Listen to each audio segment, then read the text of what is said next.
यार हम लेक्चर 2 में जब रिकर्जन पढ़ रहे थे तब मैंने आपको एक टॉपिक पढ़ाया था रिकर्सिव स्टैक। और मैंने आपको बताया था कि रिकर्सिव स्टैक जो होता है, जो स्टैक होता है वो एक काइंड ऑफ डेटा स्ट्रक्चर होता है जिसका यूज रिकर्जन करता है टू स्टोर और to keep track of unexecutable statements. Right, मैंने आपको ये चीज समझाई थी हमारे लेक्चर 2 में रिकर्जन के। तो अगर आप लोगों ने वो लेक्चर ना देखा हो या भूल गए हो रिकर्जन, तो फिर से जाके रिवाइज कर लेना एक बार, क्योंकि रिकर्जन बहुत इंपॉर्टेंट टॉपिक है। आते हैं आज के टॉपिक के ऊपर। तो यार आज का हमारा जो वीडियो है वो टोटली होने वाला है स्टैक और क्यू के बेसिस पे। तो हम आज की वीडियो में स्टैक और क्यू, जो कि तो बहुत ही इंपॉर्टेंट और कॉमन डेटा स्ट्रक्चर्स होते हैं, हम उन्हें समझने वाले हैं, उन्हें पढ़ने वाले हैं और ऑब्वियसली प्रॉब्लम्स भी सॉल्व करने वाले हैं। मेरा नाम है अभिनव और welcome back to a very new video of our DSA in Python series. और आज की इस वीडियो में यार एज आई टोल्ड हम स्टैक एंड क्यू के बारे में पढ़ेंगे। अगर मैं एजेंडा की बात करूं तो हम सबसे पहले जो स्टैक डेटा स्ट्रक्चर है वो क्या होता है, क्या क्या बेसिक ऑपरेशंस होते हैं स्टैक डेटा स्ट्रक्चर पे, हम उसके बारे में बात करेंगे। उसके बाद हम बात करेंगे हम किस तरीके से स्टैक डेटा स्ट्रक्चर को एरे और लिंक लिस्ट के थ्रू इंप्लीमेंट कर सकते हैं। आप बोलोगे अभिनव स्टैक तो एक सेपरेट डेटा स्ट्रक्चर है ना, तो हम उसको एरे और लिंकिंग के थ्रू इंप्लीमेंट क्यों कर रहे हैं? तो यार उसका एक रीजन है। हम आगे समझेंगे कि किस तरीके से जो फंडामेंटल डेटा स्ट्रक्चर होते हैं किसी भी लैंग्वेज के, वो एरे और लिंक लिस्ट होते हैं। या फिर हम बात कर सकते हैं एरे एक प्री डिफाइंड डेटा स्ट्रक्चर होता है और जो लिंक लिस्ट होती है वो हमने पढ़ा था कि हम नोट्स के थ्रू बना सकते हैं। तो प्लीज यार इसका भी रिवीजन कर लेना अगर भूल गए हो। वैसे तो पिछला ही लेक्चर थे, एक दो लेक्चर पीछे हमने पढ़ा था इसको। बट जो स्टैक और क्यू होते हैं ना, they are not just data structure, they are kind of properties. ठीक है, तो ठीक है, मतलब अभी मैं आपको एजेंडा बताता हूँ पहले, बाद में सभी डिटेल में समझेंगे। तो हम एरे और लिंक लिस्ट इंप्लीमेंटेशन समझेंगे कि किस तरीके से हम एरे और लिंक लिस्ट के थ्रू एक स्टैक को इंप्लीमेंट कर सकते हैं। उसके बाद हम समझेंगे एप्लीकेशंस ऑफ स्टैक, कि भाई स्टैक का यूज कहाँ कहाँ पर होता है, हम क्यों इसे यूज करते हैं, क्या यूज केस है इसका, उसके एप्लीकेशन समझेंगे और फाइनली हम प्रॉब्लम सॉल्व करेंगे। आज के वीडियो को मैं कुछ इस तरीके से रखूंगा कि मैं पहले दोनों ही डेटा स्ट्रक्चर को एक्सप्लेन कर दूंगा, स्टैक भी क्यू भी, और फिर हम प्रॉब्लम डिस्कस करने पे आएंगे। उसका रीजन ये है यार कि बहुत सारे ऐसे प्रॉब्लम्स होते हैं जहां पर आपको स्टैक और क्यू दोनों ही चीजों की जरूरत होती है। आपको स्टैक का भी यूज करना होता है, क्यू का भी यूज करना होता है। ठीक है, सो ये एक रीजन होता है मेजर। बट हम पहले स्टैक के बारे में पढ़ेंगे, स्टैक का जो भी अंडरस्टैंडिंग है, बेसिक ऑपरेशंस, इंप्लीमेंटेशन, एप्लीकेशंस, वो सारी बातें पढ़ेंगे। एंड उसके बाद फिर हम आएंगे क्यू पे। क्यू पे हम लोग सिमिलर ट्रैक रखेंगे, हम पढ़ेंगे introduction to queue data structure, basic operation जो क्यू पे होते हैं वो समझेंगे। ठीक है, उसके बाद में जो इंप्लीमेंटेशन होता है क्यू का, भले ही वो एरे इंप्लीमेंटेशन ऑफ क्यू हो या link list implementation of Q हो, हम उन दोनों के बारे में बात करेंगे। और फिर हम टाइप्स ऑफ क्यू पढ़ेंगे। तो यार बहुत अलग अलग टाइप के क्यू भी होते हैं बेस्ड ऑन यूज केस, तो हम टाइप्स ऑफ क्यूज ही पढ़ेंगे, भाई कितने टाइप के क्यू होते हैं हमारे पास में। एंड देन फाइनली हम क्यूज के भी जो एप्लीकेशन हैं, क्या कहाँ काम क्यू का यूज कर सकते हैं, हम वो चीजों पे बात करेंगे। और फिर फाइनली हम प्रॉब्लम सॉल्व करेंगे क्यू और स्टैक दोनों ही डेटा स्ट्रक्चर्स की। ठीक है, तो यार ये हमारा आज की इस पूरी वीडियो का एजेंडा होने वाला है। अगर आपने आज से पहले कभी भी क्यू और स्टैक डेटा स्ट्रक्चर के बारे में नहीं पढ़ा है तो कोई दिक्कत नहीं है, क्योंकि मैं तो बेसिक से पढ़ाने वाला हूँ, बिल्कुल आइडिया भी नहीं है। हाँ, बट आपने प्रीवियस लेक्चर जरूर देखे हमारे, क्योंकि प्रीवियस लेक्चर से काफी सारे टॉपिक्स, काफी सारे कॉन्सेप्ट आज यूज होंगे, तो आपको प्रीवियस लेक्चर्स का अंडरस्टैंडिंग जरूर होनी चाहिए। बाकी कोई दिक्कत नहीं है। ठीक है, सो लेट्स स्टार्ट यार, let's start with stack. Okay, तो सबसे पहले समझते हैं कि स्टैक क्या है। ठीक है, तो देखो हमने अभी तक कौन कौन से डेटा स्ट्रक्चर पढ़े। अगर आप देखो तो हमने सबसे पहले हमने पढ़ा था लिस्ट। ठीक है, फिर हमने टपल पढ़ा, फिर हमने स्ट्रिंग पढ़ा। ठीक है, स्ट्रिंग भी काइंड ऑफ डेटा स्ट्रक्चर बोल लो, डेटा टाइप बोल लो। ठीक है, फिर हमने सेट पढ़ा, डिक्शनरी पढ़े, राइट, डिक्शनरीज पढ़ी, एंड लिंक लिस्ट पढ़ी, राइट। तो ये डिफरेंट डेटा स्ट्रक्चर्स हमने जो है पढ़े थे। ठीक है, अब अगर आप इसमें देखो तो जो लिस्ट था, लिस्ट क्या था, list was a sequence of elements of different data type. ठीक है, लिस्ट म्यूटेबल था। टपल में क्या डिफरेंसेस थे, टपल आपका नॉन लाइक क्या बोलते, नॉन म्यूटेबल बोलते हैं, इम्यूटेबल था। ठीक है, नहीं नॉन म्यूटेबल बोलते, जो भी बोलते हैं। ठीक है, फिर स्ट्रिंग आपका कलेक्शन ऑफ कैरेक्टर्स था। सेट की मेन खास बात थी कि उसमें यूनिक एलिमेंट स्टोर कर सकते थे। डिक्शनरी में हम लोग की वैल्यू पर स्टोर कर सकते थे। और लिंक लिस्ट जो है हम लोग बहुत सारे नोट्स को आपस में लिंक करके बनाते थे। तो लिंक लिस्ट का मेजर यूज केस ये था कि आप इजीली डेटा को मैनिपुलेट कर सकते हो। ठीक है, लिंक लिस्ट में लास्ट लेक्चर में पढ़ी है। तो अब देखो हमने जितने भी डेटा स्ट्रक्चर पढ़े थे उन सबका कुछ ना कुछ यूज केस था, कुछ ना कुछ हर डेटा स्ट्रक्चर की प्रॉपर्टी होती थी, हम क्यों उसे यूज करते हैं, ठीक है। पर मैंने आपको बताया भी था कि इंटरनली ये सारे डेटा स्ट्रक्चर जो फंडामेंटल डेटा स्ट्रक्चर है हमारा लिस्ट, उससे ही बनते हैं। जैसे कि अब डिक्शनरी है, डिक्शनरी मतलब hashing, hash table, hash map, तो अंदर वहां पर भी आपका कहीं ना कहीं लिस्ट यूज हो रही होगी या लिंक लिस्ट यूज हो रही होगी, राइट। क्योंकि लिस्ट और लिंक लिस्ट होते हैं, हम एरे और लिंक लिस्ट बोलते हैं, वो दो फंडामेंटल डेटा स्ट्रक्चर होते हैं और उसी की हेल्प से हम बाकी और डेटा स्ट्रक्चर को बनाते हैं। अब ऐसा क्यों होता है, देखो अब स्टैक, पहले सोचते हैं स्टैक क्या है, स्टैक में ऐसी क्या यूनिक प्रॉपर्टी है कि वो एक बिल्कुल सेपरेट डेटा स्ट्रक्चर बन गया, ठीक है। देखो स्टैक में क्या यूनिक होता है, stack is a linear data structure that allows LIFO principle. तो स्टैक जो होता है वो आपका पहली बात तो लीनियर होता है। लीनियर मतलब हमने पहले जितने भी डेटा स्ट्रक्चर पढ़े, भले ही वो एरे था, मतलब लिस्ट था, टपल था, स्ट्रिंग था, सेट, डिक्शनरी, उन सब में डेटा होता है वो एक लीनियर मैनर में स्टोर होता है, एक लाइन के फॉर्म में, एक सीक्वेंस के फॉर्म में, ठीक है। अब वैसे आज की वीडियो के बाद में जो हम डेटा स्ट्रक्चर पढ़ेंगे, भले ही वो ट्री हो, हीप हो या ग्राफ हो, वो सारे हमारे नॉन लीनियर होंगे। अभी तक तो लीनियर चल रहा है। तो ये एक लीनियर डेटा स्ट्रक्चर होता है, एक लीनियर वे में हम इसमें डेटा को स्टोर करते हैं, और जो स्टैक होता है वो लीफो टेक्निक फॉलो करता है, और यही इसका सबसे major I will say property होती है जो उसको बाकियों से अलग बनाती है। लीफो का मतलब क्या होता है, the last element inserted is the first to be popped out, मतलब लास्ट इन फर्स्ट आउट, कि जो एलिमेंट सबसे लास्ट में इंसर्ट होता है वो सबसे पहले पॉप आउट होता है, सबसे पहले बाहर आता है। तो लीफो का आप ये मान लो, सॉरी स्टैक को आप ऐसा मान लो कि आपके पास एक कंटेनर है कुछ इस तरीके से, ठीक है, कुछ इस तरीके आपका चीज है जिसमें कि सिर्फ एक ओपनिंग है ऊपर, इसको हम बोलते हैं टॉप ऑफ द स्टैक। क्या बोलते हैं, टॉप। और आप इसी ओपनिंग से एलिमेंट्स को इंसर्ट कर सकते हो और इसी ओपनिंग से आप एलिमेंट्स को रिमूव कर सकते हो, ठीक है। इसे हम बोलते हैं स्टैक। फॉर एग्जाम्पल मैं अगर एग्जाम्पल दूं तो ये बॉटल है मेरे पास, ठीक है। अगर मैं इस बॉटल में कुछ एलिमेंट्स, जैसे बॉल है मेरे पास, कुछ बॉल्स हैं, अगर मैं उन बॉल्स को इस बॉटल के अंदर डालूंगा, तो मैंने एक बॉल डाली, दूसरी बॉल डाली, तीसरी बॉल डाली, अब अगर मैं बॉल बाहर निकालूंगा इस बॉटल से, तो जो बॉल मैंने सबसे लास्ट में डाली होगी वो सबसे पहले बाहर आएगी। हाँ, अगर छोटी छोटी बॉल डाल दूं मैं, मतलब समझ जाओगे आप लोग, ठीक है। तो मान लो अगर ये बॉटल है, ठीक है, अगर मैं इसमें कुछ बॉल्स इंसर्ट करूँ, भाई एक बॉल गई अंदर, फिर दूसरी बॉल गई, फिर तीसरी बॉल गई, फिर चौथी बॉल गई, और फिर टॉप वाली बाहर आ गई, समझ रहे हो, ठीक है। तो इससे क्या होगा, इससे क्या होगा कि जो सबसे लास्ट में बॉल आपने इंसर्ट की है, लास्ट इन, वो पहले बाहर आती है, और इसी कॉन्सेप्ट को हम लोग बोलते हैं स्टैक। अब अगर आप मुझसे बोला अभिनव ठीक है समझ गया मैं कि ये एक स्टैक होता है, एक ऐसा डेटा स्ट्रक्चर होता है जहां पर आपकी जो लास्ट चीज आप इंसर्ट करो वो सबसे पहले बाहर आती है, क्योंकि एक कंटेनर टाइप की चीज होती है, उसमें सिर्फ एक ओपनिंग होती है एंड सो ऑन, जो भी हमने पढ़ा, ठीक है। अच्छा, अब मुझे बताओ क्या इस प्रॉपर्टी के लिए आपको एक सेपरेट डेटा स्ट्रक्चर की जरूरत है? नहीं, क्यों? क्योंकि देखो स्टैक में सिर्फ यही एक यूनिक प्रॉपर्टी होती है, इसके अलावा कुछ भी स्टैक नया नहीं कर रहा होता। देखो सेट में क्या था, सेट में हमें जरूरत थी, क्यों? क्योंकि सेट में हमें यूनिक एलिमेंट स्टोर करने थे। यूनिक कैसे करते, कुछ और तरीका नहीं था। डिक्शनरी में हमें की वैल्यू स्टोर करनी थी, कोई और तरीका नहीं था। अगर आप सेट स्टैक की बात करो तो स्टैक में, stack is similar to an array. Stack आपके एरे के तरीके ही होता है। आप भाई एक एरे क्या होता है, एरे मतलब लिस्ट, ठीक है। लिस्ट में क्या होता है, लिस्ट में आप एक लिस्ट बनाते हो, यू क्रिएट अ लिस्ट, और उसमें आप एलिमेंट स्टोर करते हो कि भाई 5 आया, 3 आया, 1 आया, 9 आया, 2 आया, 7 आया, आप ऐसे स्टोर करते हो एलिमेंट्स को, ठीक है। तो आप अपेंड करते हो। अब आप क्या करो, आपने कहा ये मेरी लिस्ट है, अब मैं इस लिस्ट में ये प्रॉपर्टी लगा दूंगा कि जब भी कोई बंदा एलिमेंट इंसर्ट करेगा तो वो एंड से इंसर्ट करे, और जब भी बंदा एलिमेंट पॉप करेगा तो वो एंड से पॉप करे। हो गया भाई, आपकी यही तो स्टैक है। तो जो स्टैक है वो अल्टीमेटली बस एक प्रॉपर्टी है, लीफो प्रॉपर्टी, और अगर आप वो लीफो प्रॉपर्टी किसी भी एक डेटा स्ट्रक्चर में लगा दोगे तो वो स्टैक का काम करने लगेगा। Simple as that.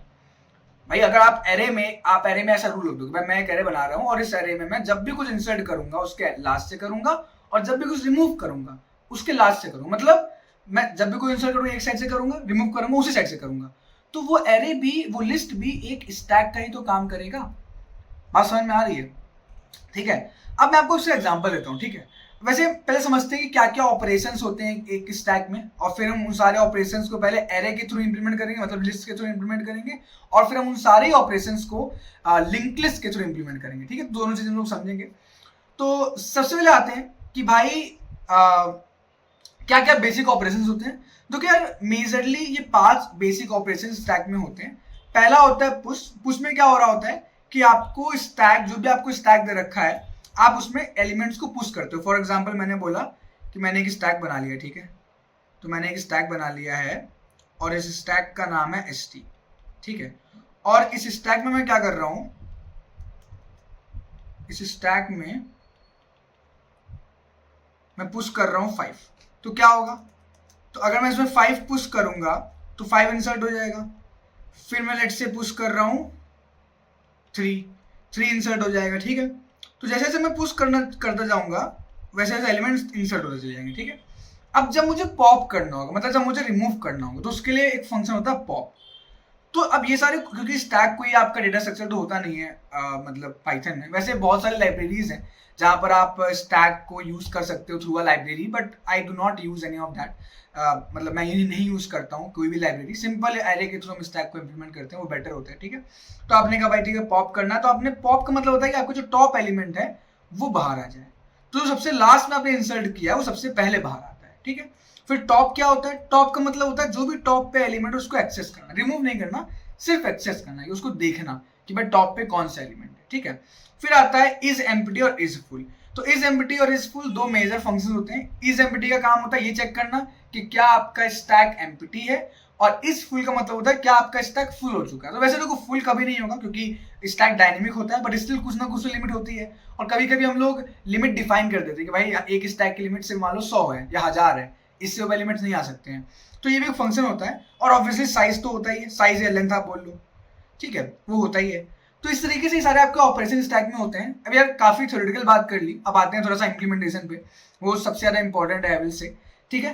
तो सबसे पहले समझते हैं भाई कि हम स्टैक को किस तरीके से इंप्लीमेंट कर सकते हैं, और हम सबसे पहले समझेंगे एरे इंप्लीमेंटेशन ऑफ स्टैक, या हम इसको बोल सकते हैं, अगर हम पाइथन पढ़ रहे हैं तो उसको हम बोल सकते हैं लिस्ट इंप्लीमेंटेशन ऑफ स्टैक। किस तरीके से हम एक लिस्ट के थ्रू स्टैक डेटा स्ट्रक्चर को डिनोट कर सकते हैं, उसको यूज कर सकते हैं, ठीक है। अब देखो हम क्या कर सकते हैं।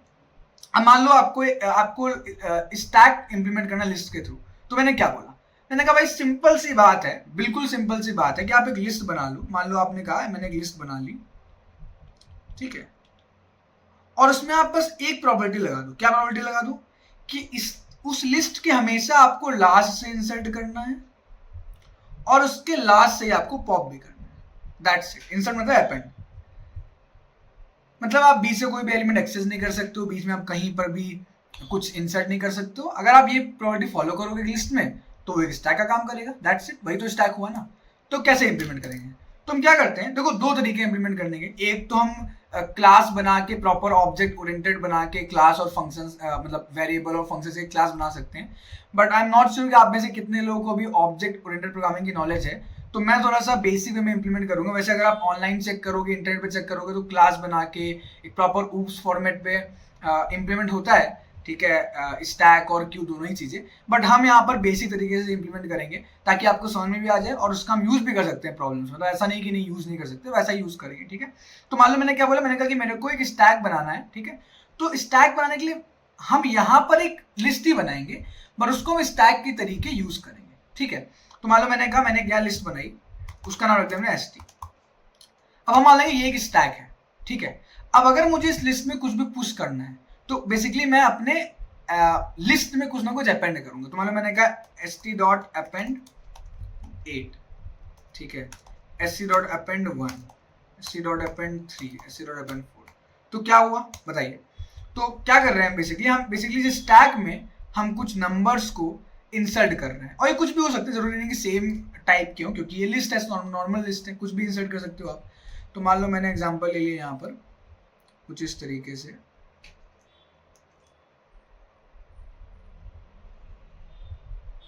ठीक है, और मैंने कहा भाई ये हमारा स्टैक है, ठीक है, this is the stack, okay. And अब उसमें आप एलिमेंट्स को पुश कर रहे हो, अपेंड कर रहे हो, अपेंड मतलब पुश करना, ठीक है। तो आप बोलोगे st.append 8 1 3 4। तो क्या होगा कि 8 1 3 4 आपका इस स्टैक में अपेंड हो जाएगा, मतलब इंसर्ट हो जाएगा, ठीक है।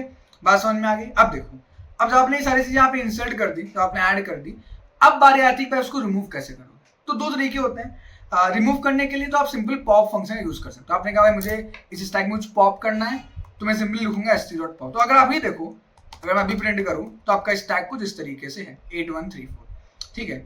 अब मुझे कुछ पॉप करना था, I will simply pop and I will से पेंडिंग। तो जब पॉप करेंगे तो मैंने क्या बोला था, लास्ट इन फर्स्ट आउट, जो सबसे लास्ट में इंसर्ट हुआ ऑब्वियसली 4, वो सबसे पहले बाहर आएगा, ठीक है।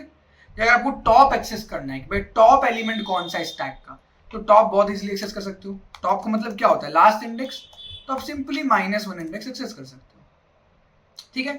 तो इस तरीके से यार आप एक एरे के थ्रू तो आप बहुत इजीली स्टैक को इम्प्लीमेंट कर सकते हो, पर आपको बस इतना ध्यान रखना है कि आपको इतना बस ध्यान रखना है कि भाई हमेशा इंसर्ट एंड से करना है, मतलब अपेंड करना है, पॉप करना है, और किस तरीके से आप लास्ट एलिमेंट एक्सेस कर सकते हो, ठीक है। अब इसी जगह आपसे कोई बोलता कि नहीं नहीं नहीं मेरे को तो पूरी एक क्लास बनानी है, राइट, मेरे को तो पूरी एक क्लास बना के करना है, मेरे को पूरा ऑब्जेक्ट ओरिएंटेड कोड लिखना है, तो मैं कैसे करूं। तो देखो, अगर आपको पूरा एक प्रॉपर ऑब्जेक्ट ओरिएंटेड कोड लिखना होगा यहाँ पर, तो आप क्या कर सकते हो, मैं दोनों चीज बता देता हूँ, ठीक है। तो आप लिख सकते हो क्लास स्टैक, कि भाई मेरे को एक स्टैक बनाना है, ठीक है। अब उसके अंदर आप यहाँ पर एक इनिट फंक्शन में आप एक वेरिएबल ले सकते हो, ठीक है, st नाम का, जो भी नाम का, स्टैक नाम का मान लो, ले लो st ले लिया, ठीक है। फिर क्या कर सकते हो, अब आप इसमें ऑपरेशंस कर सकते हो, ठीक है। तो आपने कहा भाई पहला ऑपरेशन है पुश का, तो जब पुश होगा तो मुझे एक नंबर मिलेगा, और मैं क्या करूंगा, मैं इस एरे में वो नंबर अपेंड कर दूंगा। तो भले ही आप उस ऑपरेशन का नाम पुश रख रहे हो, पर अल्टीमेटली आप वहां पर भी अपेंड ही कर रहे होते हो जाके, ठीक है। इसी तरीके मान लो मैंने कहा अगर आपको पॉप करना है, तो आप पॉप भी कर रहे हो, तो आप क्या करोगे, पहले तो आप वो नंबर निकाल लोगे जो भी टॉप पे नंबर है आपके स्टैक पे, ठीक है, और फिर आप उसको रिमूव कर दोगे और उस नंबर को रिटर्न कर दोगे, बिकॉज पॉप में क्या होता है, रिटर्न भी होता है, ठीक है। हाँ, यहाँ पे एक दूसरे का ध्यान रखनी है आपको कि जैसे कि जब हम एक्सेस कर रहे हैं तो चेक कर लें कि अगर जो हमारा, अच्छा यहाँ पे लोग सेल्फ डॉट लिखेंगे, क्योंकि हाँ, अगर सेल्फ डॉट st जो है, अगर उसकी लेंथ 0 है तो हम कुछ नहीं करेंगे, ये भी ध्यान रखना, ठीक है, ये भी ध्यान रखना। उसके बाद में आपको अगर टॉप एक्सेस करना है, अगर आपको टॉप एक्सेस करना है तो टॉप एक्सेस करने का तरीका बहुत ईजी है, सेम ही चीज़ है, सेम चीज़ करनी होगी, बस इतना नहीं करना होगा कि आपको ये पॉप नहीं करना होगा, सिंपली आप टॉप भी एक्सेस कर सकते हो, ठीक है। या फिर अगर मैं बात करूं साइज की, कि साइज कैसे निकाल सकते हैं, तो साइज निकालने के लिए आप लेंथ रिटर्न कर सकते हो आपके जो भी आपका स्टैक है। तो अल्टीमेटली अब देखो, हमने एक रैपर बना दिया, हमने एक जो बोलते हैं मुखौटा पहना दिया, हमने एक मास्क पहना दिया है भाई, अंदर हमारा स्टैक बैठा हुआ है, मतलब सॉरी, अंदर हमारा लिस्ट बैठा हुआ है। इस क्लास के अंदर हमने कुछ नहीं कर रहा है, हम एक लिस्ट ले रहे हैं, उसी लिस्ट में अपेंड कर रहे हैं, उसी लिस्ट में हम पॉप कर रहे हैं, उसी लिस्ट का हम लास्ट एलिमेंट रिटर्न कर रहे हैं, बट हम बाहरी लोगों को दिखाएंगे भाई मैंने तो एक स्टैक बना लिया। तो अगर मुझे एक स्टैक बनाना होगा तो मैं सिंपली एक ऑब्जेक्ट बना दूंगा इस क्लास का, और मैं उस ऑब्जेक्ट को एक स्टैक की तरीके यूज कर सकता हूँ। मान लो मैंने बोला कि भाई मेरे को कुछ पुश करना, तो बोलूंगा ठीक है स्टैक डॉट पुश 5 पुश हो गया। फिर मेरे को एक और चीज पुश करनी है, मान लो 4 पुश हो गया। फिर मुझे पुश करना है मान लो 3, फिर मुझे पुश करना है मान लो 9। तो क्या किया आपने 4 नंबर पुश किए, तो 4 नंबर अल्टीमेटली एक एरे के अंदर पुश हो रहे हैं, ठीक है। तो आपने क्या किया, आपने 4 नंबर पुश किए, तो यहाँ पर एक स्टैक में, इसी को ले लेते हैं, इस स्टैक में क्या हुआ कि वो 4 नंबर पुश हो गए, जैसे कि 5 4 3 9 था ना, तो क्या हुआ कि 5 4 3 9 पुश हो गया, ठीक है। अब क्या होगा, अब आपको मान लो कुछ निकालना है, पॉप करना, तो आप सिंपली लिख सकते हो स्टैक डॉट पॉप, और आप इसको प्रिंट भी कर सकते हो क्या पॉप हुआ। तो बताओ क्या पॉप होगा, तो पॉप वही नंबर होता है जो सबसे लास्ट में इंसर्ट किया गया होता है, राइट। तो अब बताओ सबसे लास्ट में क्या इंसर्ट किया गया, 9, तो सबसे पहले पॉप क्या होगा, निकलेगा क्या, 9। तो अगर मैं इसको प्रिंट करूंगा तो आप देखो 9 पॉप हो गया, और आप इसी तरीके टॉप भी निकाल सकते हो। अब देखो, अब क्योंकि हमने 9 को पॉप कर चुके हैं तो 9 यहां से जाग चुका होगा। अब अगर हम टॉप को एक्सेस करेंगे तो क्या एक्सेस होगा, 3 एक्सेस होगा, चेक कर सकते हैं इसी तरीके। अच्छा 9 कैसे हो गया, आई थिंक हम पॉप नहीं कर रहे हैं क्या, एक मिनट, ओ मैंने यहाँ पे सेल्फ नहीं लगाया, सेल्फ बहुत जरूरी है गाइस। हाँ तो देखो 3 आ गया, ठीक है। सेल्फ अगर नहीं लिखेंगे इसका मतलब क्या होगा कि भाई हम उस पर्टिकुलर ऑब्जेक्ट के एसटी को नहीं कर रहे हैं, इसने फिर ऊपर जो हमने एसटी डिफाइन किया उसको कर रहा होगा ये, तो ये ध्यान रखना। आई थिंक मैंने बाकी सभी को सेल्फ लिखा ही हुआ है। हाँ अब मान लो मैंने बोला मेरे को साइज निकालना है स्टैक का, तो हमने साइज निकाल दिया, साइज भी 3 ही है क्योंकि 9 जा चुका है तो 3 ही साइज बचा, ठीक है। अगर हम साइज पहले निकालते हैं यहाँ पर तो 4 आता, समझ रहे हो बात को। तो देखो हम लोग अगर आप देखो तो अंदर भाई बंदा आपका लिस्ट ही यूज हो रहा है, अंदर लिस्ट यूज हो रहा है, बाहर देखोगे जब तो वहां पर आपका वो उसको स्टैक के थ्रू दिखाई दे रहा है। एक और तरीका भी होता है, तो बेसिकली आप ये भी कर सकते हो कि आप एक टॉप नाम का पॉइंटर भी ले सकते हो। तो एक इम्प्लीमेंटेशन ये भी होता है कि आप यहाँ पर एक टॉप नाम का पॉइंटर ले लो और उसको इनिशियली -1 इंडेक्स पे डाल दो कि भाई इनिशियली आपके एरे में कुछ भी नहीं है तो -1 हो गया, और जैसे जैसे आप एलिमेंट इंसर्ट करोगे तो आपका टॉप पॉइंटर भी आगे बढ़ता जाएगा और रिमूव करोगे तो पीछे आता जाएगा। तो ये भी एक इम्प्लीमेंटेशन है। बट कुछ भी करो, मेजर मैंने क्या बोला, कैसे भी इंप्लीमेंट करो, कुछ भी करो, कोई फर्क नहीं पड़ता है, बस एफिशिएंट होना चाहिए। ऐसा भी ना हो कि नहीं आपको पुश या पॉप करने के लिए ऑर्डर ऑफ एन का टाइम लगे, क्योंकि ऑर्डर ऑफ एन का टाइम नहीं लगना चाहिए। पुश पॉप टॉप तीनों ही ऑपरेशंस ऑर्डर ऑफ 1 में होने चाहिए, कांस्टेंट टाइम में। अगर कांस्टेंट टाइम में हो रहा है, आप कैसे भी कर रहे हो फर्क नहीं पड़ता। आप एक वेरिएबल ले रहे हो, वेरिएबल नहीं ले रहे हो, क्लास बना रहे हो, बिना क्लास से कर रहे हो, डजंट मैटर, ठीक है। तो इस तरीके से आप देखो तो एरे के थ्रू आपका स्टैक इंप्लीमेंट हो सकता है, एरे के थ्रू इंप्लीमेंट स्टैक हो सकता है, ठीक है। बात समझ में आ गई, बहुत बढ़िया। अब आते हैं अभिनव यार, चलो एरे के थ्रू इंप्लीमेंट कर लिया और उसका हम बहुत सारे क्वेश्चंस करेंगे, डोंट वरी, मैंने बोला ना हम क्वेश्चंस भी सॉल्व करेंगे। अभी के लिए पहले थ्योरी समझ लेते हैं, ठीक है। अब आप बोलोगे अभिनव यार ठीक है एरे के थ्रू तो हो गया, ये लिस्ट के थ्रू तो हो गया, अब बताओ लिंक लिस्ट के थ्रू कैसे इंप्लीमेंट कर सकते हो। बिल्कुल बताते हैं। देखो हमने लिंक लिस्ट पढ़ा पिछले लेक्चर में, ठीक है। लिंक लिस्ट क्या था? लिंक लिस्ट एक तरीके से कुछ नोड्स होती हैं, वो आपस में लिंक होती हैं, उनको हम लिंक लिस्ट बोलते हैं, दैट्स इट। और नोड क्या होता है? नोड भी एक काइंड ऑफ एक ऑब्जेक्ट होता है एक क्लास का, that is what a node is, right. मैंने आपको भी बताया था। तो अगर मैं आपसे बोलूं कि आप एक लिंक लिस्ट के थ्रू स्टैक को इंप्लीमेंट करो, क्या कर सकते हो? बिल्कुल कर सकते हैं। कैसे? अब देखो मैंने क्या बोला आपसे कि भाई स्टैक का मतलब है लीफो। कोई भी डेटा स्ट्रक्चर अगर लीफो टेक्निक फॉलो कर रहा है कि लास्ट वाले एलिमेंट को लास्ट में इंसर्ट करना और एलिमेंट को लास्ट से रिमूव करना, जो हमने यहाँ पे इंप्लीमेंट किया एक एरे के ऊपर, लिस्ट के ऊपर, तो वो एक स्टैक है। तो आप चाहो तो आप वही प्रॉपर्टी एक लिंक लिस्ट के ऊपर लगा सकते हो। कैसे? तो मान लो मैंने यहाँ पहले बना लिया नोड क्लास का, एक क्लास बना ली। बेसिकली ये क्लास जो है ये आपके लिंक लिस्ट के नोड को वो करेगी, ठीक है।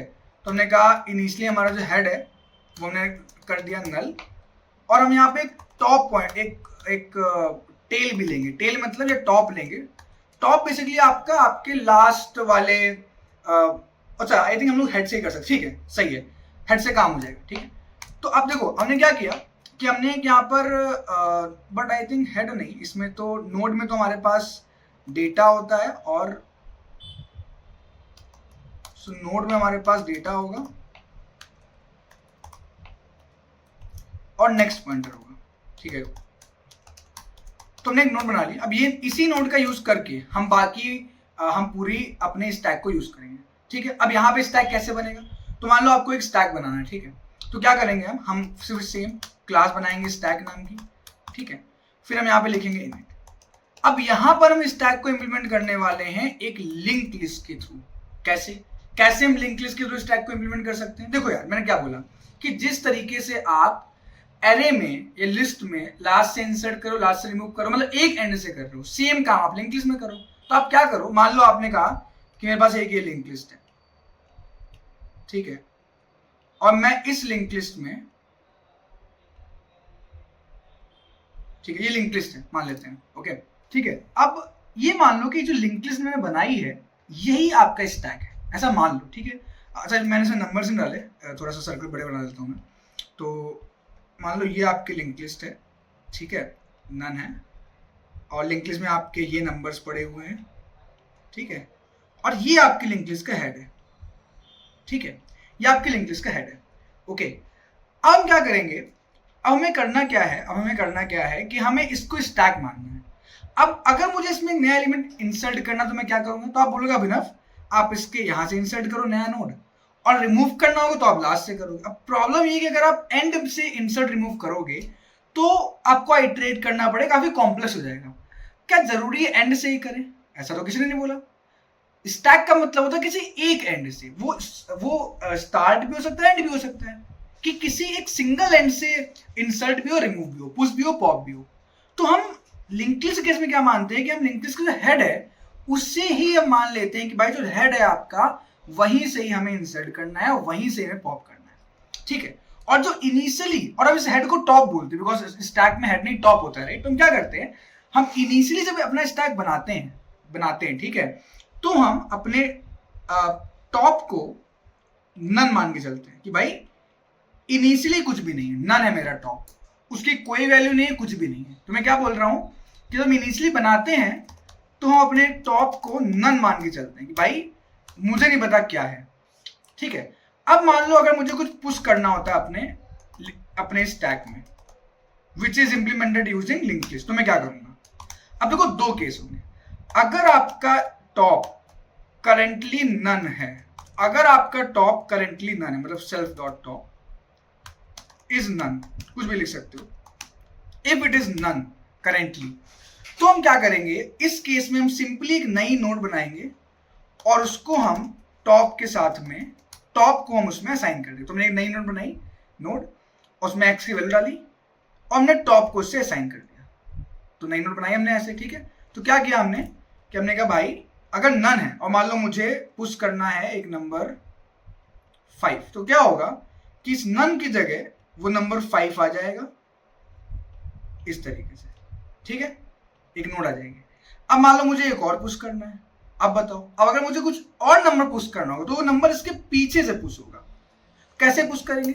तो एल्स अगर ऐसा नहीं है तो हम क्या करेंगे, तो हम एक न्यू नोड बनाएंगे, देखो अगर नन टॉप नन था तो हमने नई नोड बना के टॉप में असाइन कर दिया और रिटर्न कर दिया। अदरवाइज हम क्या करेंगे, यहाँ एल्स लिख लेते हैं, चलो बेटर रहेगा समझने में।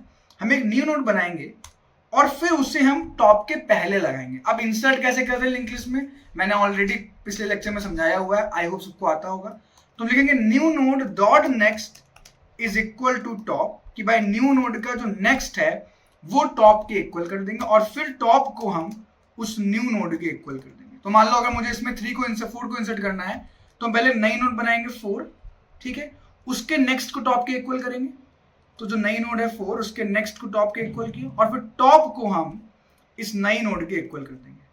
यहाँ पे by the way self dot top आएगा, मैं बार बार गलत कर रहा हूँ, तो सेल्फ डॉट टॉप आएगा, ठीक है, बिकॉज हम इसको एक्सेस कर रहे हैं। जिसको यार देखो ऊप्स नहीं आता है पाइथन में, उनको थोड़ा दिक्कत होगी समझने में ये चीज़, तो अभी के लिए इसको स्किप कर सकते हैं। बट मैं ट्राई करूंगा कि आपको ऊप्स का भी एक प्रॉपर बढ़िया सा वीडियो, थोड़ा लंबा होगा 2-3 घंटे का, बट बना के आपको पूरा ऊप्स समझा दूं, ठीक है। ऊप्स मतलब ऑब्जेक्ट ओरिएंटेड प्रोग्रामिंग, ठीक है। अब देखो इस तरीके से आपको पूछ लूंगा। अब आते हैं पॉप। अब देखो पॉप का मतलब क्या होता है, पॉप का मतलब होता है रिमूव करना। अब जब हम रिमूव करते हैं किसी भी चीज को हमारे स्टैक से, तो वो जो सबसे लास्ट में इंसर्ट वही रिमूव करता है। मान लो अगर मैं यहाँ पे एक और पुश कर दूं, इसको मैं इधर ले आता हूँ, अगर मैं यहाँ पे एक और पुश कर दूं, मान लो 9, तो 9 हमारा यहाँ से इंसर्ट होगा, ठीक है, इंसर्ट होगा। तो एक तरीके से जो स्टैक है वो ऐसा कुछ बन रहा है, वो कुछ इस तरीके से, वो है वो लिंक्ड लिस्ट, बट वो बन कुछ इस तरीके से रहेगी। 5 आया, फिर 4 आया, फिर 9 आया। अब जब हम पॉप करेंगे, पॉप मतलब कि जो लास्ट में इंसर्ट हुआ एलिमेंट उसको तो हम रिमूव करेंगे। तो हम सिंपली कैसे रिमूव करते हैं पहले नोड को हमारे लिंक्ड लिस्ट से, हम सिंपली टॉप को आगे बढ़ा देंगे। तो अभी जो भी टॉप की वैल्यू है उसको मैं स्टोर कर लूंगा, टॉप को मैं आगे बढ़ा दूंगा, ठीक है, और उस वैल्यू को रिटर्न कर दूंगा, बिकॉज रिटर्न करना जरूरी होता है पॉप में, ठीक है। और फिर क्या करेंगे, इसको आगे बढ़ा देंगे और 9 चला गया। भले ही वो पीछे एडेड है, जा चुका है ना, अब हम उसके बाद कभी नहीं आ सकते, रिमूव हो चुका है एक तरीके से। और अगर मुझे टॉप को रिटर्न करना हुआ तो टॉप को रिटर्न करने के लिए हम क्या कर सकते हैं, अभी टॉप मैंने एक फंक्शन भी बना दिया यहाँ पर और एक वेरिएबल भी है, तो इसको हम ये कर सकते हैं, गेट टॉप बना सकते हैं, ठीक है। इस केस में क्या कर सकते हैं हम लोग, इस केस में हम सिंपली जो भी हमारा टॉप था हम उसे रिटर्न कर सकते हैं। हाँ, एक चीज चेक कर लेंगे कि अगर हमारा टॉप बाय चांस नन है तो हम -1 रिटर्न कर देंगे, कुछ भी जो हम चाहें वो रिटर्न कर सकते हैं, ये केस लगा देंगे, ठीक है, एंड दैट्स इट। हाँ, अगर आपको लेंथ निकालनी है, थोड़ा लेंथ कॉम्प्लेक्स हो जाता है, मतलब साइज निकालना, साइज, क्योंकि देखो लिंक्ड लिस्ट साइज कैसे निकालोगे, या तो आइटरेट करो, पर मैंने क्या बोला था, कोई भी operation order of n time में नहीं होना चाहिए। देखो सारे ऑपरेशन ऑर्डर ऑफ 1 टाइम में हो रहे हैं। तो साइज के लिए हम लोग क्या करेंगे कि हम यहाँ पर क्या कर सकते हैं कि हम एक वेरिएबल ले सकते हैं साइज नाम का या लेंथ नाम का, ठीक है। तो जब भी हम कुछ भी पुश करेंगे तो हम लेंथ को बढ़ा देंगे, और जब भी कुछ भी पॉप करेंगे लेंथ को कम कर देंगे, ठीक है। और यहाँ पे फिर जब कोई बंदा पूछेगा तो रिटर्न को रिटर्न कर देंगे। अब जो मैंने चीज की थी एरे के इंप्लीमेंटेशन में, सेम ऑपरेशन यहाँ पर करते हैं। ये मैंने यहाँ पे किया था, सेम चीज उठाते हैं, एग्जैक्टली सेम, क्योंकि सब कुछ सेम है। फंक्शन का नाम सेम है, क्लास का नाम सेम है। यहाँ पे आंसर 493 आया था। चलिए देखते हैं यहाँ पे क्या आएगा। यहाँ पे एक फंक्शन का नाम डिफरेंट है, बस टॉप की जगह गेट टॉप है, तो वो मैं चेंज कर दूंगा। दैट्स इट, सेम आ गया, क्योंकि यहां पर भी अंदर चीज सेम हो रही है। बस पिछले केस में हमने एरे का यूज करके किया था वही चीज, यहां पर हम लिंक लिस्ट का यूज करके कर रहे हैं सेम चीज। That's it. तो इस तरीके से आप स्टैक को इंप्लीमेंट कर सकते हो एरे के थ्रू और लिंक लिस्ट के थ्रू। बात समझ में आ गई? तो ये था आपका, यहाँ पे मैं ऐड कर देता हूं, ये था आपका लिस्ट इंप्लीमेंटेशन ऑफ स्टैक या एरे इंप्लीमेंटेशन ऑफ स्टैक। देखो ये सबका लिंक मैं नीचे प्रोवाइड कर दूंगा आपको। कोड लिंक नाम से एक सेक्शन मिलेगा, उस पर आगे आपको इसका लिंक मिल जाएगा। और इसके बाद आपको मिलेगा ये, विच इज, अरे रुक जा भाई रुक जा, this is link list implementation of stack, ठीक है। चलिए जी, ये बात समझ में आ गई। तो अब हमने ये तो समझ लिया कि भाई स्टैक होता क्या है, ऑपरेशंस किस तरह से कर सकते हैं। देखो यूज कहाँ आता है, थोड़ा सा सब्र रखो, थोड़े देर बाद प्रॉब्लम सॉल्व करेंगे, आपको समझ में आ जाएगा कहाँ यूज आता है, ठीक है। अब हाँ, अगर बेसिक अंडरस्टैंडिंग की बात करें, मतलब प्रॉब्लम तो सॉल्व करेंगे ही, बट अगर हम बेसिक एप्लीकेशंस की बात करें स्टैक के, तो बहुत सारे होते हैं। सबसे पहला एप्लीकेशन रिकर्जन, बैक ट्रैकिंग और डायनेमिक प्रोग्रामिंग, वो भी यहाँ पर आएगा, डायनेमिक प्रोग्रामिंग। तो यार रिकर्जन ने ऑलरेडी पढ़ा, और अगर आपने रिकर्जन का लेक्चर नहीं देखा है तो लेक्चर नंबर 2 में मैंने आपको रिकर्जन पढ़ाया है। बहुत ही इंपॉर्टेंट टॉपिक, क्योंकि रिकर्जन अभी आगे बैक ट्रैकिंग में भी आएगा, डायनेमिक प्रोग्रामिंग में भी आएगा। तो बहुत जरूरी टॉपिक है रिकर्जन। प्लीज आप लोग रिकर्जन जाके पढ़ लो लेक्चर 2 में। और जब मैंने लेक्चर 2 में रिकर्जन पढ़ाया था तो ये बात बताई भी थी कि भाई रिकर्सिव स्टैक नाम की चीज होती है जहां पर हम स्टैक का यूज कर रहे होते हैं इंटरनली। उसके बाद अंडू रिडू। अब देखो मैं आपको एक बहुत ही बेसिक एग्जांपल देता हूँ, ठीक है।